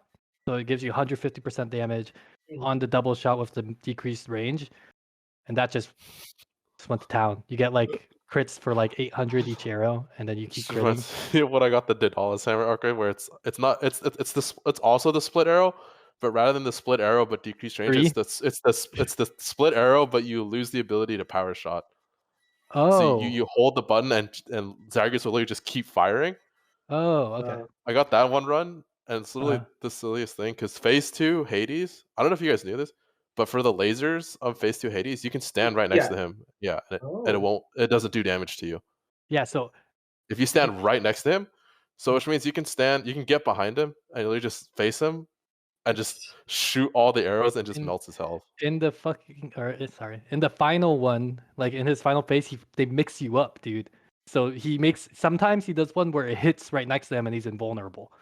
And you're just like, gosh, because I would do that when I did the fist. Bow twin shot was the build for me. That's how I got the furthest. That's the one where I finally cleared it because I actually.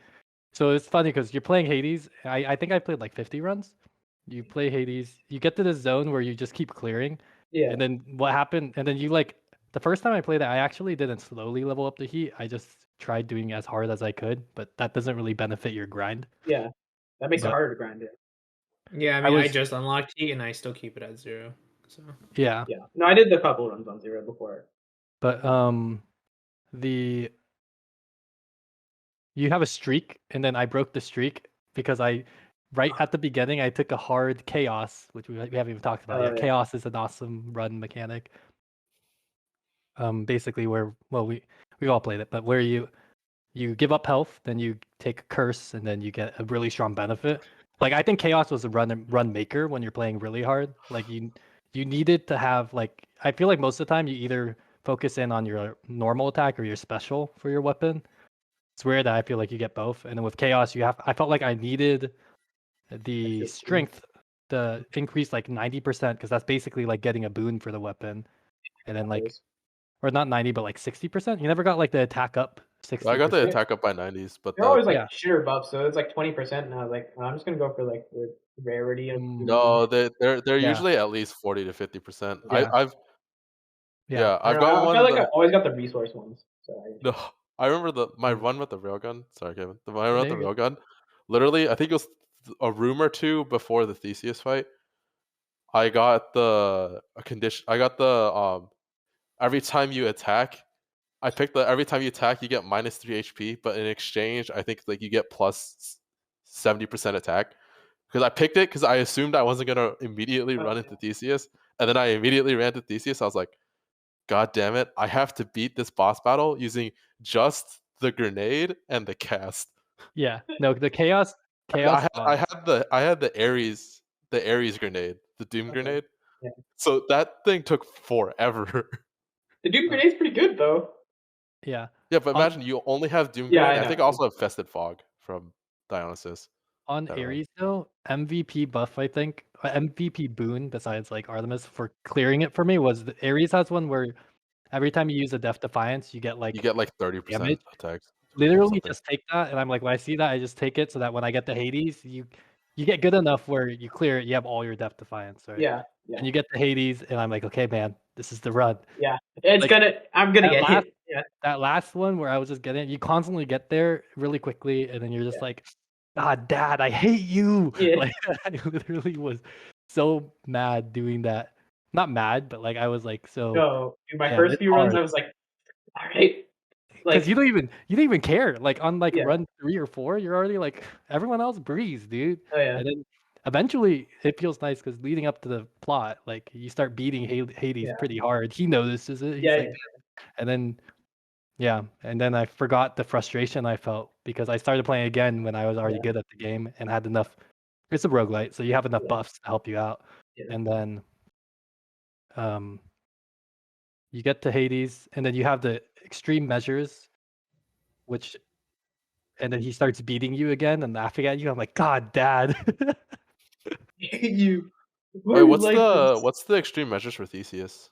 Oh yeah, so he basically gets a very cool golden chariot, and he's an annoying prick, and he like flies around the stage shooting stuff, and then the Minotaur gets like golden armor and can do a Garen like super spin, you know. wow. But that one actually, so the magma like Lernes was pretty easy. Lernes is the easiest boss fight. Lernes is the easiest boss fight. Yes, he's pretty easy, especially once you get. I also think Meg and her sisters are easier. Meg and her sisters mix it up sometimes, though. Yeah, I mean, they just throw enough things that you'll almost like. I can almost perfect the Hydra. Yeah, because I always take a strong range weapon, so you just stand outside of range and throw things. That's because you haven't extreme measured the Hydra yet. Yeah, no, the extreme measures. The extreme measure actually makes it tough. It makes it so the land is literally just a small piece of land around the Hydra's head. And it makes him so he can go all around the map. Yeah. But I think that he's still Meg is pretty easy. I take more damage from Hydra, especially his second spawn. If I don't have good AoE, which I usually don't because I'm running the fist, or if I'm too lazy to actually like micromanage attacking multiple heads at once, I'm like bound to lose at least half health to Hydra, where like especially if it rolls Meg, either Meg or the one that actually Meg or Tisiphone, I can pretty much almost perfect those two fights. The one who rages, I can't perfect because I get twitchy and I keep dashing into the spikes because for some reason her arena has like infinity spikes everywhere. Dude, did you get where they start putting darkness on the screen? Yeah, that's the extreme measures. And then the spikes, man, come on. No, the smoke screen. That's just Oh yeah, Stephanie, I think. that's no, it's not murder. It's the other one. Oh, The one with rage. She smoke yeah. screens. She smoke screens after a certain point, I think. No.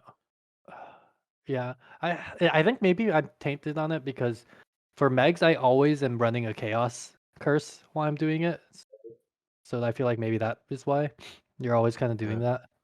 But I feel like the Bone Hydra is just it's way more predictable. Like you know Yeah, it's way more exactly. predictable, but especially on Yeah. the extreme measures version, it doesn't matter if it's predictable. I'm still taking damage just because I end up because I get really twitchy, so I end up either dashing into the lava on accident, or especially if it's the unlucky variant where it's the fire hydra that leaves the craters of lava everywhere. I just end up taking damage from traps.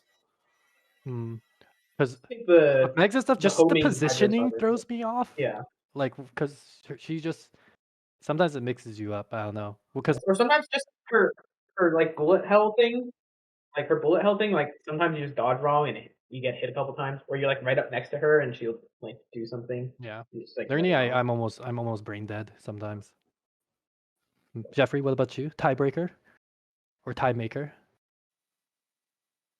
Which one's harder? Yeah, which do you between think Bone was- Hydra and Meg and the Fury Sisters. For me, it depends on the sister. Mhm. I think Tisiphone is the hardest for me. But she's the one who has like the long range stun, right? yeah, She's the one who Without her changes. dashing? She's the one who changes the stage. At this Yeah. point, Her I've changes. learned Meg and Electo pretty well. Yeah. I don't have any of the extreme measures on. Electo, there we go. Yeah, like I said, Yeah. Alexa, I just dash into the spikes because they're Yeah, I everywhere. do that too. When Lornaean's pretty easy except for the pink wave one. Yeah.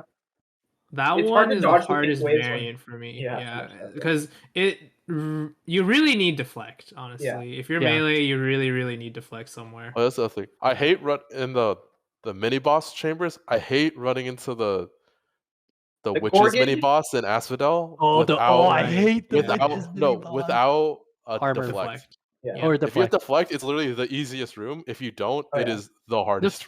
But that's You why know, we haven't really talked about gameplay design. Yeah. But there's just too much. yeah, that's actually probably the most polarizing, like hard counter aspect of the game is that deflect makes such a huge difference. Yeah. And you don't actually start with it. Actually, it's okay because your attacks by default negate. That's what I was Yeah. gonna say. On that room, if you have the bow, it's actually always easy, even if you Or don't the have rail, you can actually bow just smashes shoot range. your Yeah, I know. So like it's but on the fist, if you don't have deflect, you're losing like half your HP. It's But Yeah, it's exactly. Yeah. That's like the most. The game is pretty good about that, but that is the most.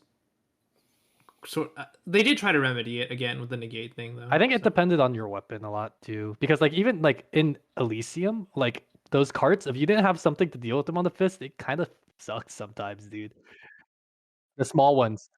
No, the big small cards ones you too, man. literally find one of the random terrains and you just dash back and forth. Yeah, like the fire carts. You You need to get them to literally get stuck dash on back and terrain. forth and they'll run into the walls. I as you literally dash. was. I didn't. My brain was too small. I would hit them and dodge at the frame when you can. Pick on AoEs, so I would just like shoot them. No, as soon as I learned that they explode when they run into terrain, I would just do that. As time has gone on, I became less ooga booga, and I started paying attention to the patterns. When I'm playing fist, I am ooga booga. Nah, dude, I was getting like destroyed. I was like, dude, there's gotta be a round. Dude, when you were fighting Hades, were you high skill gamer or were you just safe gamer? Like, where do you know how he does the spin? Did you time that? I dashed through it. I did not start timing I that timed the till now. dash. I frame it. Yeah, I frame it. Yeah. Yeah, I timed the dash. I did not start timing that till now. So, yeah. No, but the thing is, that's why when you have Hermes plus 2 dash, Oh yeah. so nice. It's so So much actually, easier. if you get the sturdy dash, it fucks up your timing because you can't. Sometimes you panic and hit it, but if you have the second dash, you can still. Mine was because with 4, you can or 3, you can get out of range, even if you're melee.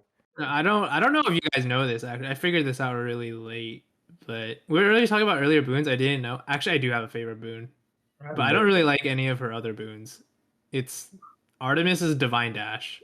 Oh, dude, with the bow, that was so good. No, Wait. it doesn't matter. You're talking about Any Athena's Divine Dash? Or... Oh, Athena's Divine Dash. Oh, Because Artemis- Athena's Divine Dash is it's on my thing. It's my most done, and like every single one of my clears use.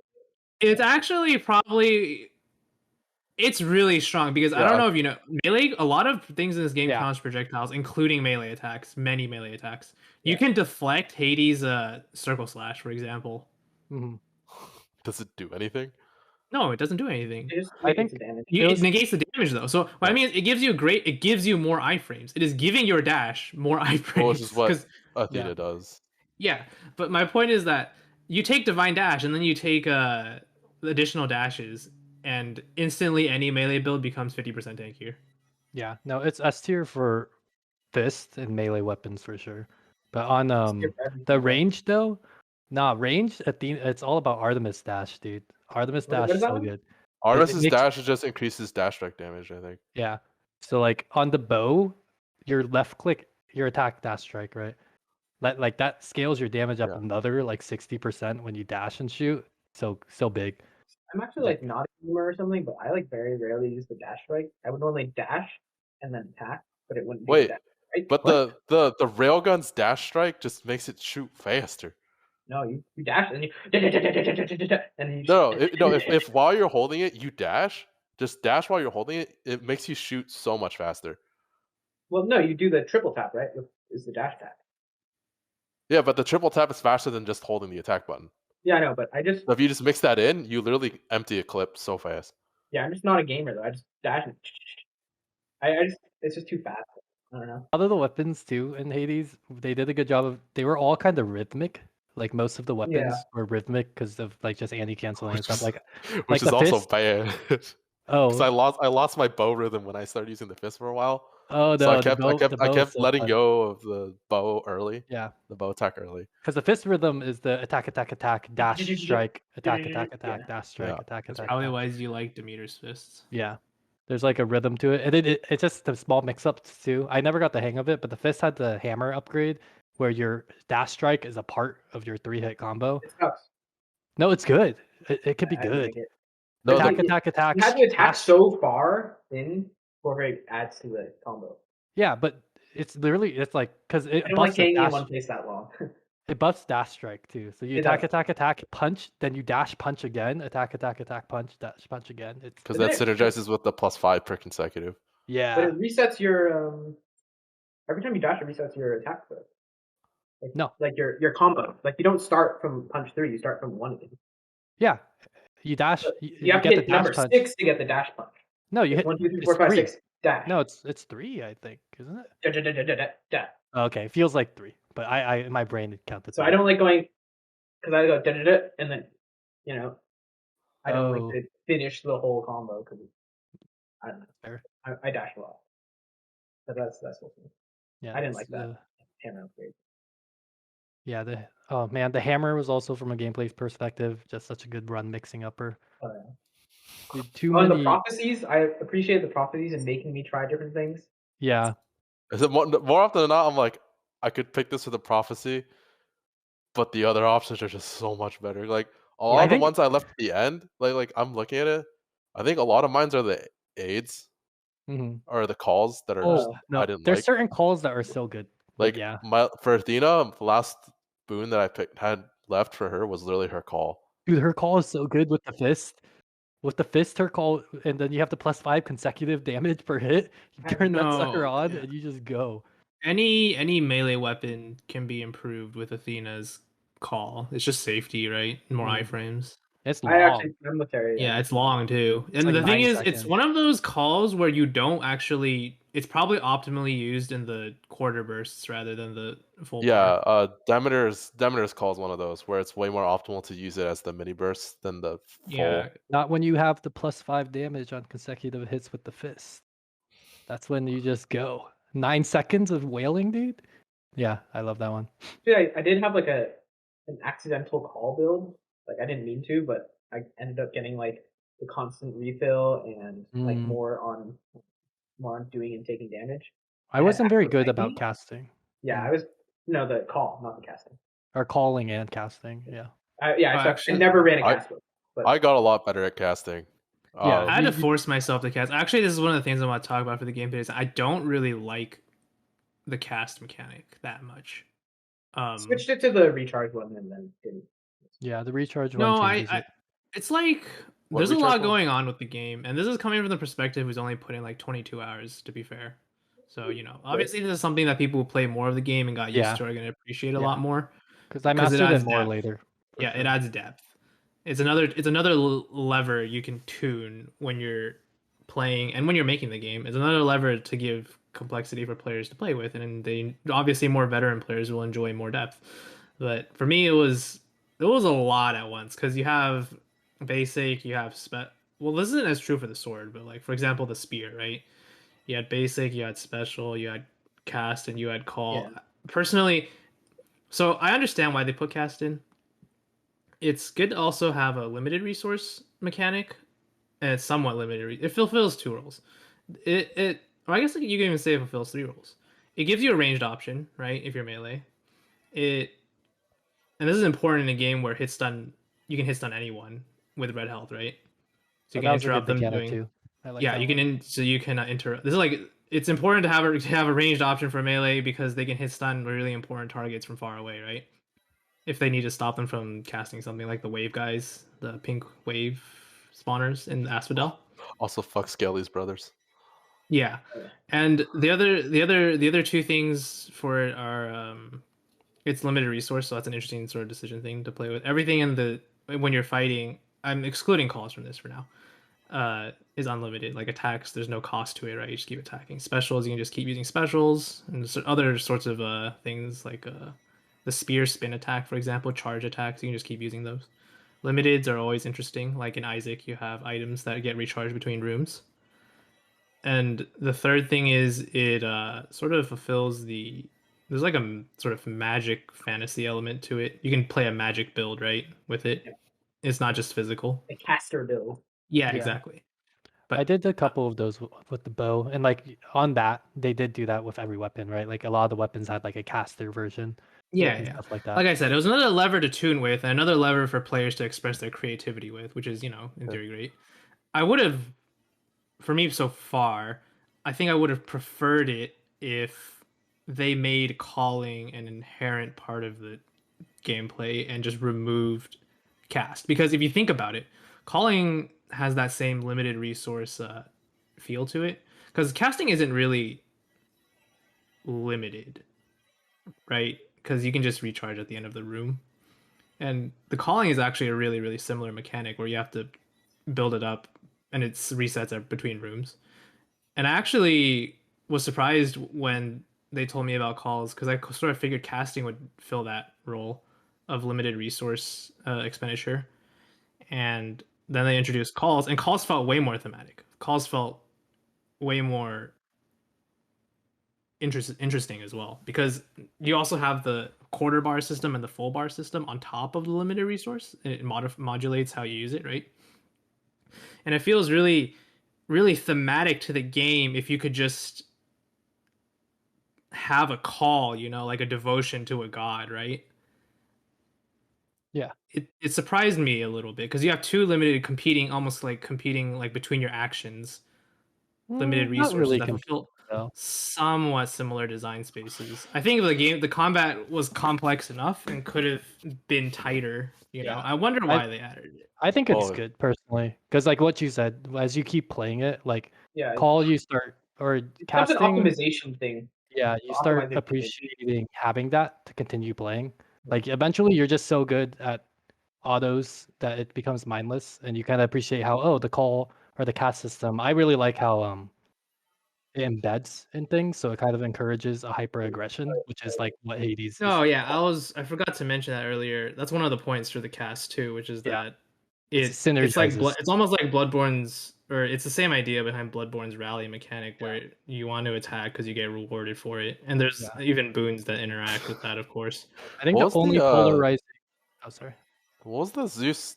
This is the one time I did use Zeus. I think Chain lightning. predominantly the Chain Zeus lightning. duo with not chain lightning, Artemis. lightning rod. The duo Yeah, lightning rod. Artemis. was that with Artemis? Or I don't yeah, know the names of them. But Yeah, it's the one where any of your crystals that you have dropped on the floor, just periodically strike nearby creatures with lightning. You mean Demeter? No, that was with Artemis. No, so Artemis it's like crystal? the red, like when they get dropped on the floor, right? Oh, like the cast. yeah, the cast crystals. They literally just while they're sitting there, they'll just periodically strike things with lightning. I switched Yeah. it to the recharge version and never Yeah. looked back. So I actually made it. No, I always pick the 3. It I always depends do on the the weapon 3. for me. But the on the cast, it's because I feel like I think it's decently important because you almost always it's a thing to master and it's a thing you're like you said, but you're always using it and they never fight. Like it's not like you're a melee build or a caster. It's actually you pick special or Complementary. attack typically Yeah. to level up, and then you always are casting. Like it's a part of the core to like getting. I think it's a mastery. minor part of the core. There's parts of it that play into it, but it's also easy to just ignore because it doesn't. I don't. If you don't build cast, you don't actually like do that much damage. No, it's with it. like if you grab a single cast boon makes it almost always worth doing it. Like a lot And of times, also the ones that embed and just give you a bonus damage or would it really add to your DPS? No, like Yeah, when you use it against Hades, when it's embedded in him, you do more damage. Oh yeah, no, I agree. That's the one thing that I would say that makes it work is you get that 40% damage buff, 50%, right? Something. That's why it's like synergizing with. No, but if you go, I get that, but I'm saying from a game design perspective, it Also- competes in the somewhat of the same space as the Ice calls, crystals. and the calls feel more thematic to me. And I think obviously for veterans players, it's really great to have more complex systems in the game. That's why I like the Yeah. Demeter Artemis combo because it's literally just place and forget because they turn Yeah, I so like fast. the Demeter Ice rods too because they're really unique and they're just place and forget. But what I mean is that like they somewhat compete in the same space. The one thing cast does, okay, I admit that call does not do, is that it provides you with a reliable ranged option, which is I recognize the importance of that. Yeah, I used we've been talking so much. Favorite? Do you guys have a favorite call? yeah, I like a lot of. I like any of the Invuln ones are nice. Call. I like Aphrodite's a lot. Yeah, no, Aphrodite. I was going my accidental call build where it filled up. If you max it, it does like 2,500 damage. But if you have your other things, so like I had like it's a boss killer. Yeah, if you dodge right away, you get like plus 50%. So I did like 4,500 damage and just pull the trigger and it seeks him out. It's like half the HP. Oh, it's really good for melee builds because you can just immediately slap the boss into the next phase with it as soon as it's charged. Yeah, I love Aphrodite's call in the Theseus boss fight. It's funny because you can turn them against each other. Really? So I think if you hit the Minotaur, he actually goes after Theseus for a little bit. Save it to just kill the Minotaur and just bring Theseus to the god mode or just kill him out. Actually, usually end up killing them almost the same. Really? Yeah. For me, I always I'm a range boy, so I just kind of run around just throwing things without even looking. No, because without the extreme measures, if you leave Theseus at range, his range attack is really easy to dodge. Yeah. So, and then I just always killed the Minotaur first, and then dealt with Theseus because I didn't want to deal with God mode. While also having the Minotaur there.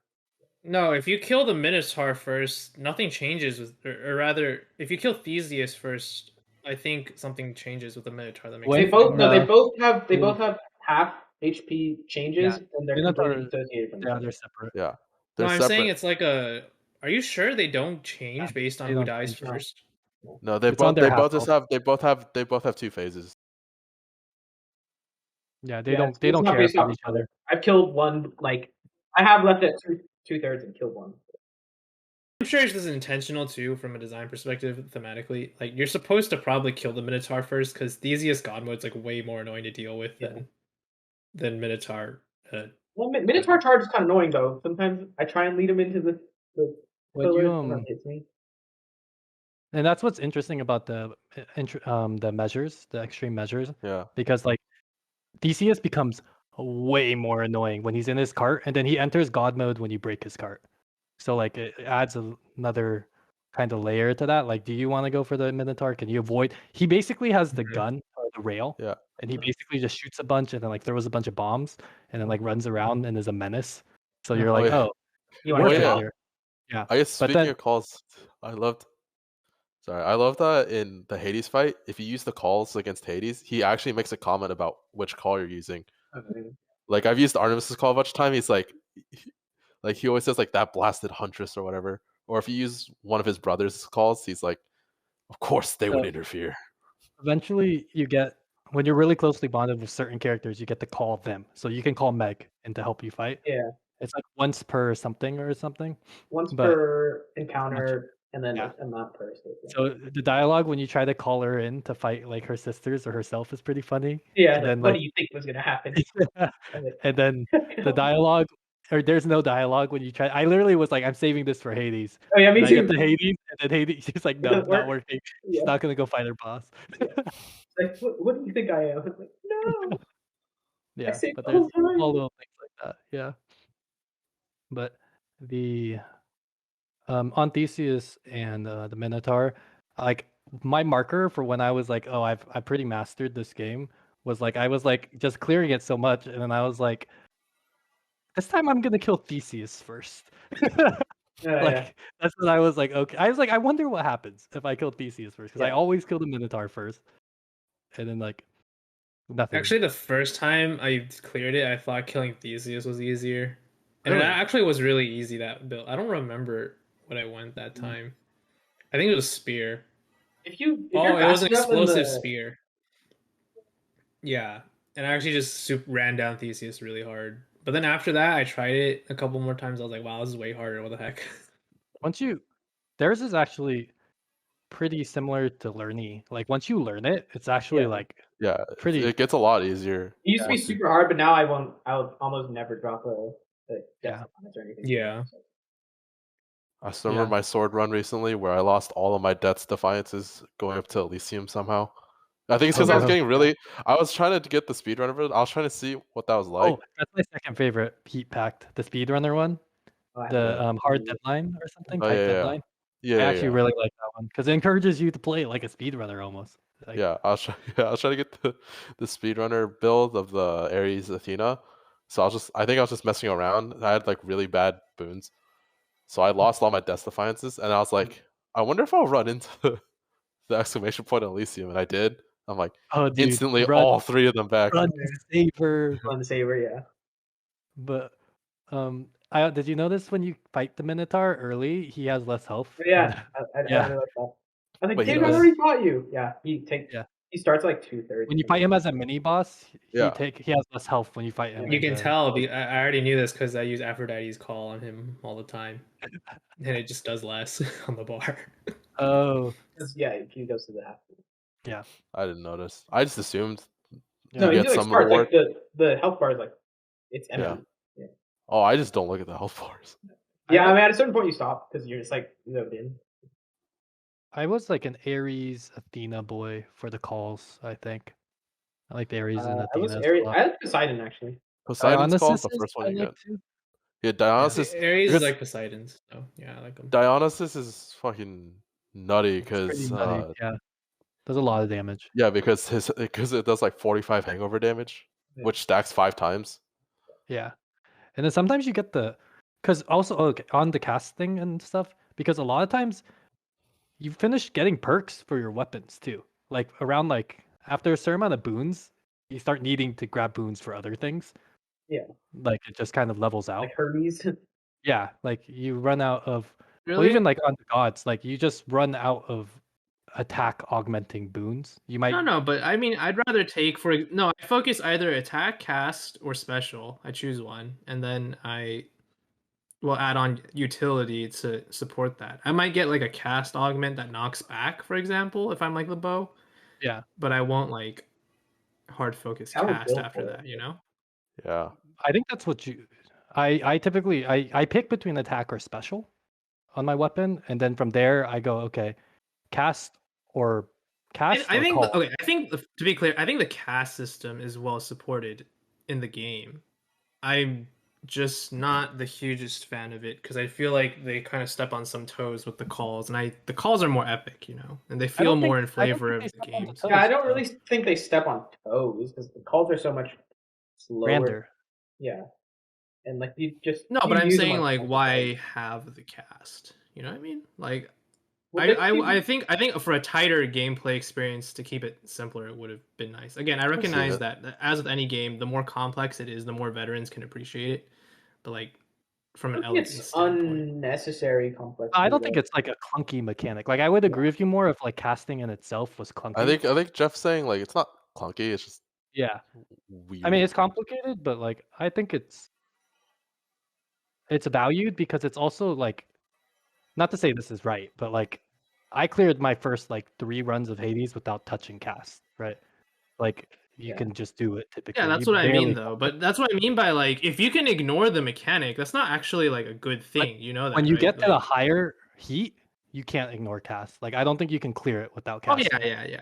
So, like that's why I think I'm sure it has uses, Yeah. but I'm saying again, you're missing my point. I'm not saying their implementation is bad. I'm saying from a design perspective, you could have done something that hybridized call and cast into a similar system and had the benefits of both without having to add an extra whole secondary resource system and button, because they sort of fulfill that limited resource throughout a fight space. Do you understand what I'm saying? Yeah, but I think from but I like don't think they fill the same space at its Yeah. core though. That's where I think it's one of them's an different. ultimate, one of them's just another tool. You don't have to treat the calls like ultimates, though. That's my point. Is that they also fulfill the similar 1/4 resource bar, sort of like limited. Like it's actually more interesting because of that, because it's modular. You have to decide. I think even on one bar, they're still ultimate. They still feel stronger than any. No, I kind of Yeah, agree, Jeff. They still feel with one bar. They definitely feel more like tools than ultimates. It's definitely you with a don't full call the charge. gods out when you use the 1 bars or anything. The effect just shows up. Do you Yeah, understand? but I still think they're still stronger single button presses than any other thing you'll hit. Of course, that's how they're designed to be. You're focusing again on the implementation. I'm saying hypothetically, for a more elegant, streamlined experience, you could have kept the limited. Normally in these games, okay, in an action game like this, a limited secondary resource would probably be limited to one thing because they don't want you to micromanage too much, right? They want you to focus on like the dodging and the action, for example. Yeah, for me though, I just said the recharge. It was never a limited resource. It was just every 3 seconds or so. Yeah, even when they're limited resource, I think they're not like, I never felt like I was managing it. Yeah, because you literally just kind of toss They are it. very fire and forget. Yeah, I agree, but then it takes me out of the loop a little bit, to be honest. So yeah, I guess. Yeah.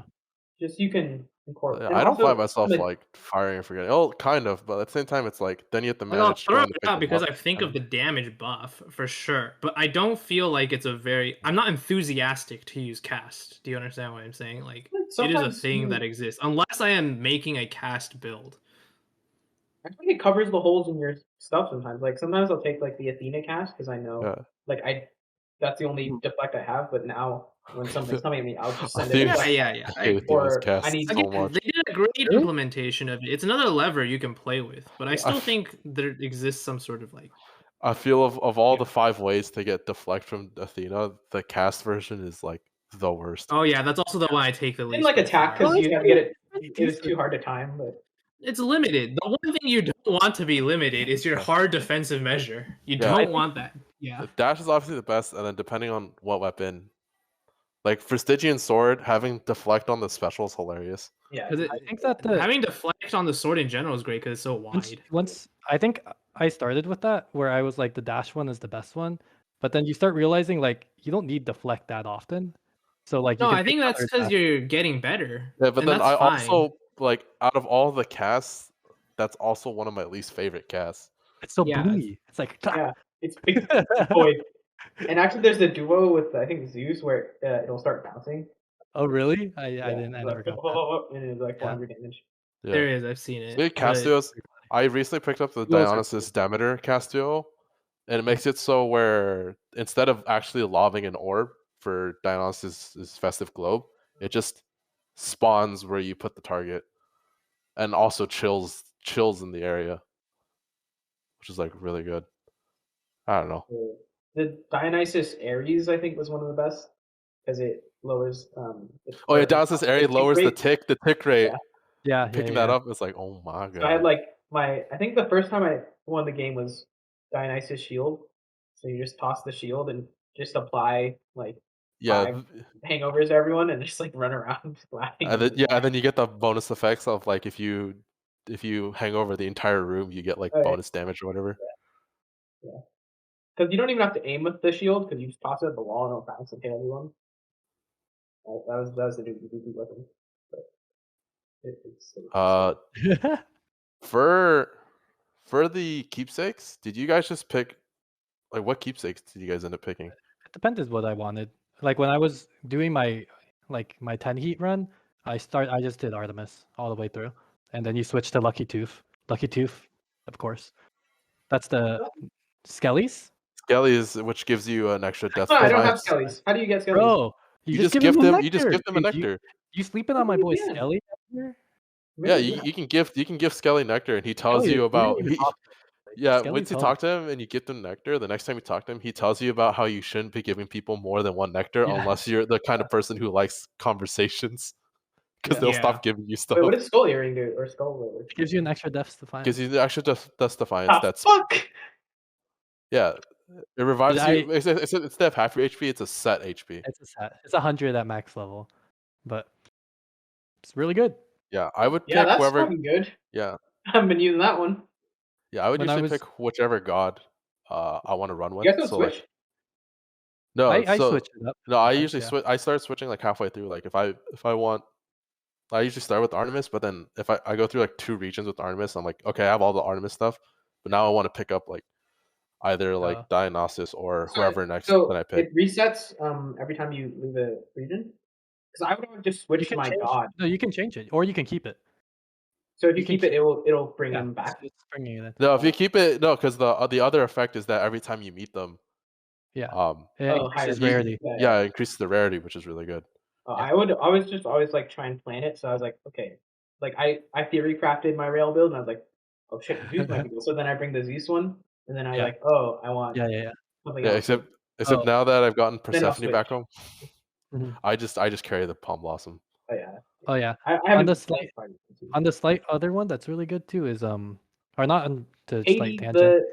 Demeter. Hades. I haven't used Hades color. What does that do? Are we talking about Cerberus collar? Cerberus collar. This gives you 50 health. I always use that. Every single end I use that. This is really cool. I like this a lot. Every time you don't take damage in a room, you increase your damage. You would. You would. Too scared for that. So good though. No, you hit a cocky phase while you're playing Hades, dude. Like literally where you're like, it doesn't matter what the fuck I do, I'm gonna just clear this. And like Thanatos is up there, you're just like literally I was like it wasn't even you hit a certain level where you have enough stuff and enough mastery over the game where you're just like I know I'm gonna clear the run. And you're just like Thanatos was like, oh how much can I get? How much can I get? How much damage can I get off of this guy? And it's that one is just adds a fun mechanic to play around. And he also has really cute dialogue. Like he'll be like, oh, you have my butterfly. And then when he's saving you in the room, he's like, stand back so you can get stronger and he'll handle it. Pretty nice. Thanatos the boy. See that vague homoerotic I know. Dude, I never thought about it like that until you said that, dude. They're brothers. They're half brothers. Well, they are half brothers. Are they? Yeah, Hades. I don't know if it's because Hypnos and Thanatos are sons of Nyx. Oh, I don't know if Hades and Nyx. Okay, I don't think Hades is... They thought they were brothers for most of their life. They're raised. No, I'm pretty sure they're actually. Did you guys ever steal Charon's bag of money? Yes, I did it once. He got fucked, dude. That boss fight is hard. His four swings do like 50 damage. It does more. So big. Wait, what room were you in? What level were you in? Yeah, me too. So I was talking about how you get cocky.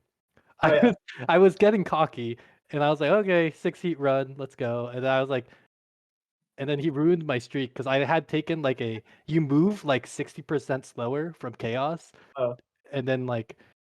I was like, oh, I'm out of money. And I was like, hey, is that a bag of money back there? And I grabbed it. And Charon, dude, he like just destroyed me. I had like no boons. I had nothing. And I was like, and I literally have not found it since. I'm like, this guy. I found it twice, 2 other times. I'm like, I'm scared of him. I had a good streak going. I'm not going to risk it yet. I found him to run, I think, yesterday. It was like halfway through. Halfway through Tartarus. And I managed to beat him, but I think I lost like 2 of my Death Defiances. He completely wiped me off. I haven't beat him. I only tried once, but did you just get the money when you beat him? No, you get the money, and he gives you a card for the rest of your run. All gold values are reduced by 20%. Oh, that's why it's Yeah. at the beginning. Yeah, On it's actually I've not had it in that hard. SNL. It's actually not that hard. it's the shock, I think. Yeah. Yeah. I'm Yeah, just like it's also- panicking, panic dashing, and not getting. No, like, You can't panic dash. when you When you reach a certain point, you realize you can't just keep dashing. yeah That's what I've learned. the movement to because when I was doing 60% less movement, I was like, bro, this is Oh, yeah. this is rough out here because you don't know their moves. You just forget what it Yeah. feels like to encounter something new.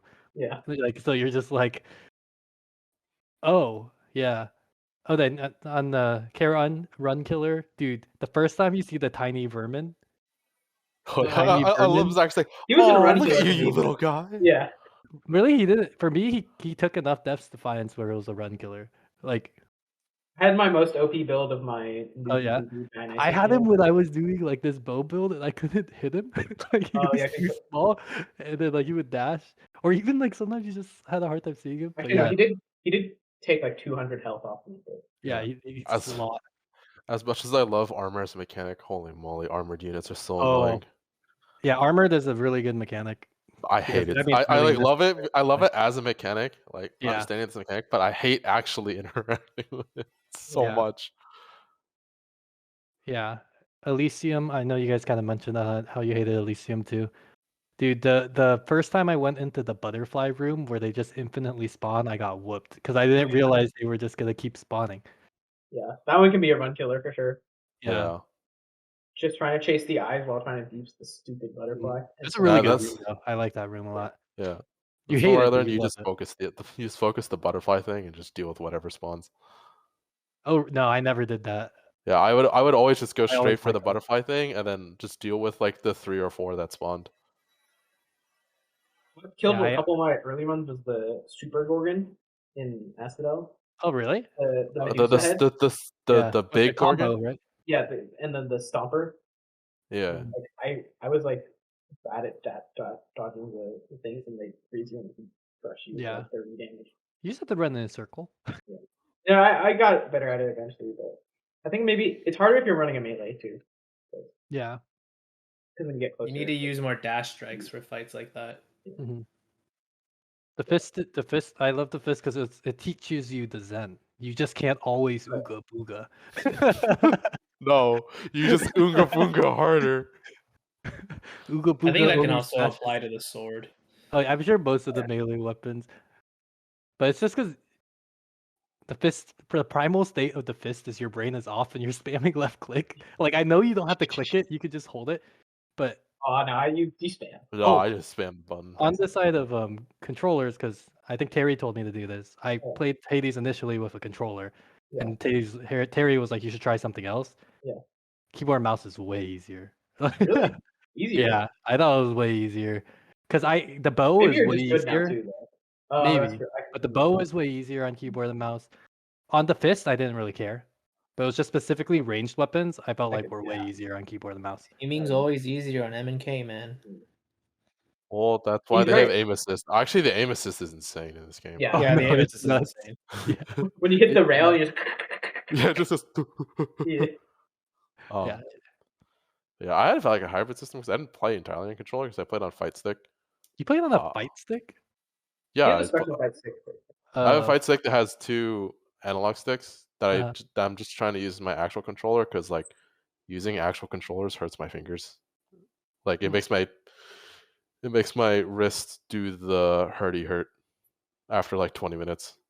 I remember because I tried playing Hades on like the Switch Pro controller actually for like 10 minutes. I'm like, wait, I just realized I don't have easy access to all my buttons because now on the fight stick I had like 1 finger each for like dashing, attacking, and using special.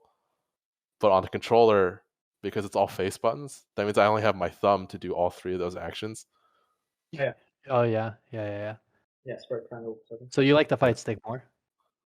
Yeah. Well, I liked having the control stick for movement, but I also liked being able to access the buttons with more than just 1 finger. Yeah. You know, instead of having 1 finger be in charge of everything. My thumb getting real tired. X dashing, Did you guys get to Faded Persuasion on the mirror? That's the like last the one. Yeah, final row. That one's I big. know I tried it and I'm like, wait, it only gives you one dice, and then I immediately Nah, it's big though. no, because I picked uh, up the house contractor thing that every time you pick up a key, it gives you a faded persuasion dice. Oh, Yeah. I didn't even realize that. Yeah, as soon as I Yeah. saw that, I'm like, why would I spend 1,000 darkness on this? No. Not. I'm talking about the one that Faded Persuasion lets you re-roll. Yeah. And if Yeah. you actually put darkness into it, it gives you like a free dice to start out with. Yeah. I switched. Oh, you didn't even need to take it. You just re-rolled. Yeah. No, if you switch to Faded Persuasion, that last one, it gives you the dice, and then what that last one does is it affects what you can use the dice for. I think if you have it set to Faded Persuasion, you can re-roll boons. And if you have it set to the normal one, you can re-roll room rewards.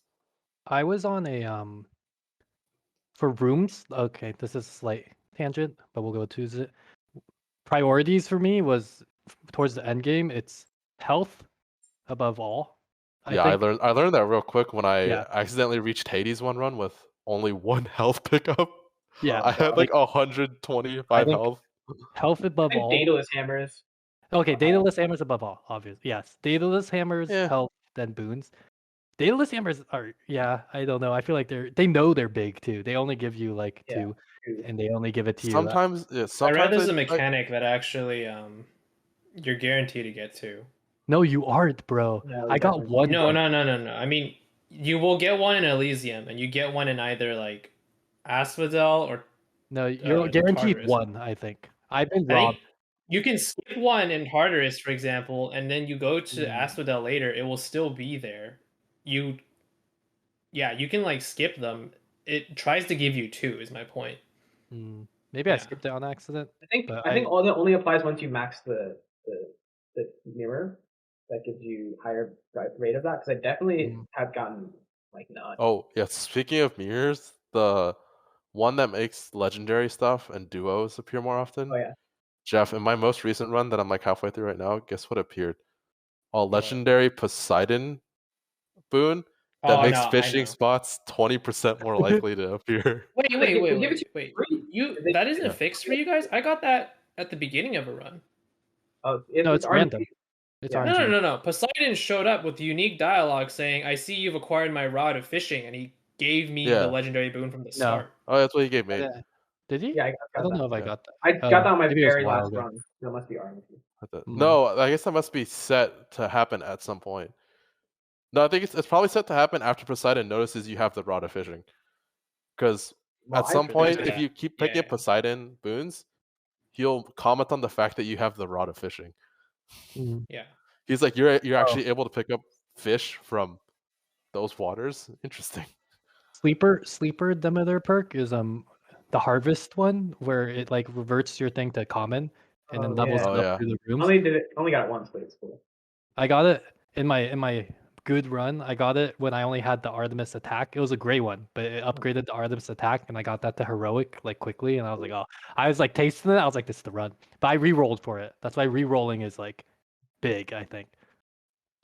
Yeah, if you have a build in mind, it can definitely help you build it. Yeah, and I think that's a part of getting there. You have to kind of know what you want towards that. Recently, I'm trying my best like not to have a build in mind. I just pick my favorite weapon and just go in and see what the game gives me. I like theory crafting the build. I was doing that. I was doing that until I was like, I'm gonna beat this guy. Like I need to beat this guy, and then you hit, because I think you are in that phase of Hades where you're like, you're cocky because you've beaten him a good amount of times. Because by the time you beat the game, you've beaten him a good amount of times. I took me like, okay, how long did it take you guys to win your first run? I think I already told you guys. I was like, the day that I said I was on like my 8th run unsuccessfully when we were playing something, literally the next day, I think it was the day I called in sick. I just played some more. Hours and runs, or it was like run 9 or 10, I think. I think mine was. I was run like 22, but only 15 hours in. So. So I don't know. I think hour-wise I'm pretty on par, but like I guess I was just. Like, I think mine was like I think I need to look. I think I was around 7 to 9, but I think I can guess why. Because me and Terry we're crit boys. Crit optimal build. Actually, And I think that my just, run that won was the first time I tried out using Dionysus on gloves. oh really? I literally just poisoned Hades to death. Yeah, no, that's my first one too. Because I remember I had Dionysus poison. I had picked up the hammer upgrade that makes your special instead of the uppercut, it makes it the double kick. And then I picked up Artemis crit on the double kick, so it was double critting, and then so I was crit boy. Yeah, no, the fist, when you have the special fist builds, you love the dot or you love Ares. Yeah. I did things so you can just punch once or twice and then just use special afterwards. Because I finished the game at run 24, I think. I forgot what run I was. Or run finished like 30. Because I think after my first run, I think I only failed like 3-ish runs on the way to the credits. Yeah, I finished, lost one, died to Charon, and then went on a 9 streak to. Yeah. So when I died to Charon, I was finished with the game. Yeah. And then I literally was like, my streak's over. My streak's over. So I just amped it up to max emergency, and I was like, okay, I'm just gonna try to beat it. And then that's literally because I beat it around 24, and I got to 50 on that grind almost. Like I think I may have played the 29, 30 with just like other stuff, and then I literally would die to Hades a good amount. Because also like you have to learn it too. Because up until that point, I only went to Nerny extreme measure. I didn't go to the Elysium one again, and then the Elysium one like kind of effed me up for like a little bit. It didn't F me up, but like I consider it a loss. I consider them a boss. They ruin my run if I lose a Death's Defiance. Like if you lose a Death's Defiance anywhere, to a boss, your run is rough. Yeah. Like especially when you're like trying to clear Hades. Even you know all the Hades patterns perfectly, but you can never execute perfectly. You always get to it. The Death's Defiance. I never managed. I was so close in one of my runs. I was like, I wonder if I could win without dying. Like I triggered one Death's Defiance on like the normal Hades, and I was like, I was so mad. I've done it with. Yeah, nice. Yeah, but I mean, I think I did it yesterday or the other day on like 4 or 5. Do you get anything? Do you get like an achieve or something? I don't know. No, damn. I thought you would get achieved. Switch doesn't have achievements. But like Death's Defiance definitely better than stubborn. Yeah, Defiance. the other one that makes it so you get it once per room. Yeah. I was a dark regeneration boy, and then I liked the house perk where you got more max HP on darkness. So I always took darkness. Yeah, I'm a dark regeneration boy too. Which one was dark? So instead of healing like 5 HP when you enter a new room, you heal whenever you grab darkness. Oh. And it's really big for like when I was doing the Hades run, that was hard. When you beat them once, when you get darkness. the bounty, right? Yeah. Instead of the bounty, you get darkness. So it makes it so if you clear a boss, you basically heal to full because you get the darkness bounty and then you get the fountain. So it's like that's really nice. How long did it take? What's up? How long did it take, Jeff? I think like 20 runs. Honestly, though, playing it last night, like 5 of them were throwaway runs because I was just really tired. I think you guys also doing the thing where I was just trying to max out my darkness and gems. Yeah. And I didn't really care. Like I said, the first time I picked a weapon to intentionally win, which was the shield, was the run where like I tried to max out everything. I literally see it. Like I also think that's a key factor. Like I only used the fist and the bow pretty much. I did one run on every other weapon, but like pretty much it was just those two. Yeah. And then the second time I used the sword, I got Hades phase 2 to 25% with. I also did a lot of meme builds because that's like what makes roguelikes fun. Yeah. I had all the damage reduction boons, and then I had the one from Demeter and Athena where you heal over time if your defiance is used up or whatever. Yeah. I actually almost stalled him out. I love I would just run around the map and heal, and then I would like hit him once. The theoretical revenge builds. Where you just grab all of the revenge perks of like upon damage. Oh yeah, those always struck me as a noob trap. No, but there's the auto revenge. So I never really take those. Ares combo. Yeah. I think was I think Athena your Ares gets. any revenge effect triggers every so often. My favorite okay. revenge was Demeter's, where she insta-froze them.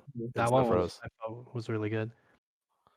Yeah, I have the thing up for the Infernal Arms. I literally have 3 runs on the blade, 1 on the spear, 1 on the shield, 18 on the bow, 20 on the fist, and 1 on the rail. Like I was a One on the special rail. boy. Yeah, I probably have like Those. 5 runs on each, I except have- for Exagriff. I have 7 blade, 4 spear, 14 shield, 3 bow, 3 fist. And then how many of those runs were actually cleared? 3 shield, 1 spear, 1 blade, 1 bow, 1 fist, 2 rail. Wait, Kevin, were you reading off the ones that you actually cleared or used? Oh, and then I did one more. I did the use. Okay. I think I did one more bow. No, one more shield. So maybe I did 4 shields actually. I thought I did 2 of I literally have 8 blade runs, 2 spears, 3 shields, 8 bows, 9 fists, and a singular rail run. And of those, Rails were not for us, boy. Dude, no, you have to learn the rail. no, I Rail did. is- Literally, my one run, I got all the way to Hades phase 2. Oh, okay. I think you can do that with any weapon, though. I can do that with any weapon now. No, and I've because only, like- the thing was, I picked up the hammer upgrade that just removes the clip. That just makes. I don't it actually like that. The first time I used the rail, and I felt like my DPS went down because the burst shot has a delay. Yeah. You know, it just removes the clip, so you don't need to reload. So it's literally just dash striking for days. I then guess that is the bullets use. bounce. See, I was the stationary rail user. So. I only have makes your 2 attack rail even runs, and they faster. both pick the triple bomb. Yeah, because the problem was my rail build that I had that one was really terrible for single target damage, which means Hades actually took forever. And Yeah, then I had died. one like that too. Yeah, as you can see, I have 5 runs on fist completed, 4 on bow, and 2 on blade, which is 11 total. And I'm looking at my keepsakes. I have 8 clears with Artemis's arrowhead. I have 10 clears with the Cerberus thing because I always switch that at the very end. Just have more. Mine is arrowhead. I have like 7 with them. I guess they're crit rolls. I don't think I've ever equipped it like even once. It's I don't know. I think it's just my brain overvalues crit, you know? But I just like the big number popping I don't up, like dude. the inconsistency, but I mean that's our. It's just not our even nature. that. It's not even that inconsistent, especially if you have percentage. Hunter's Mark. It's like I think every you have to build a lot of it for it to not be inconsistent. Yeah, and that's why Well, I mean, it's very specifically, basically red. specifically on bow, you can get the crit rate up to like I think the rare, even though just the rare ones, the blue.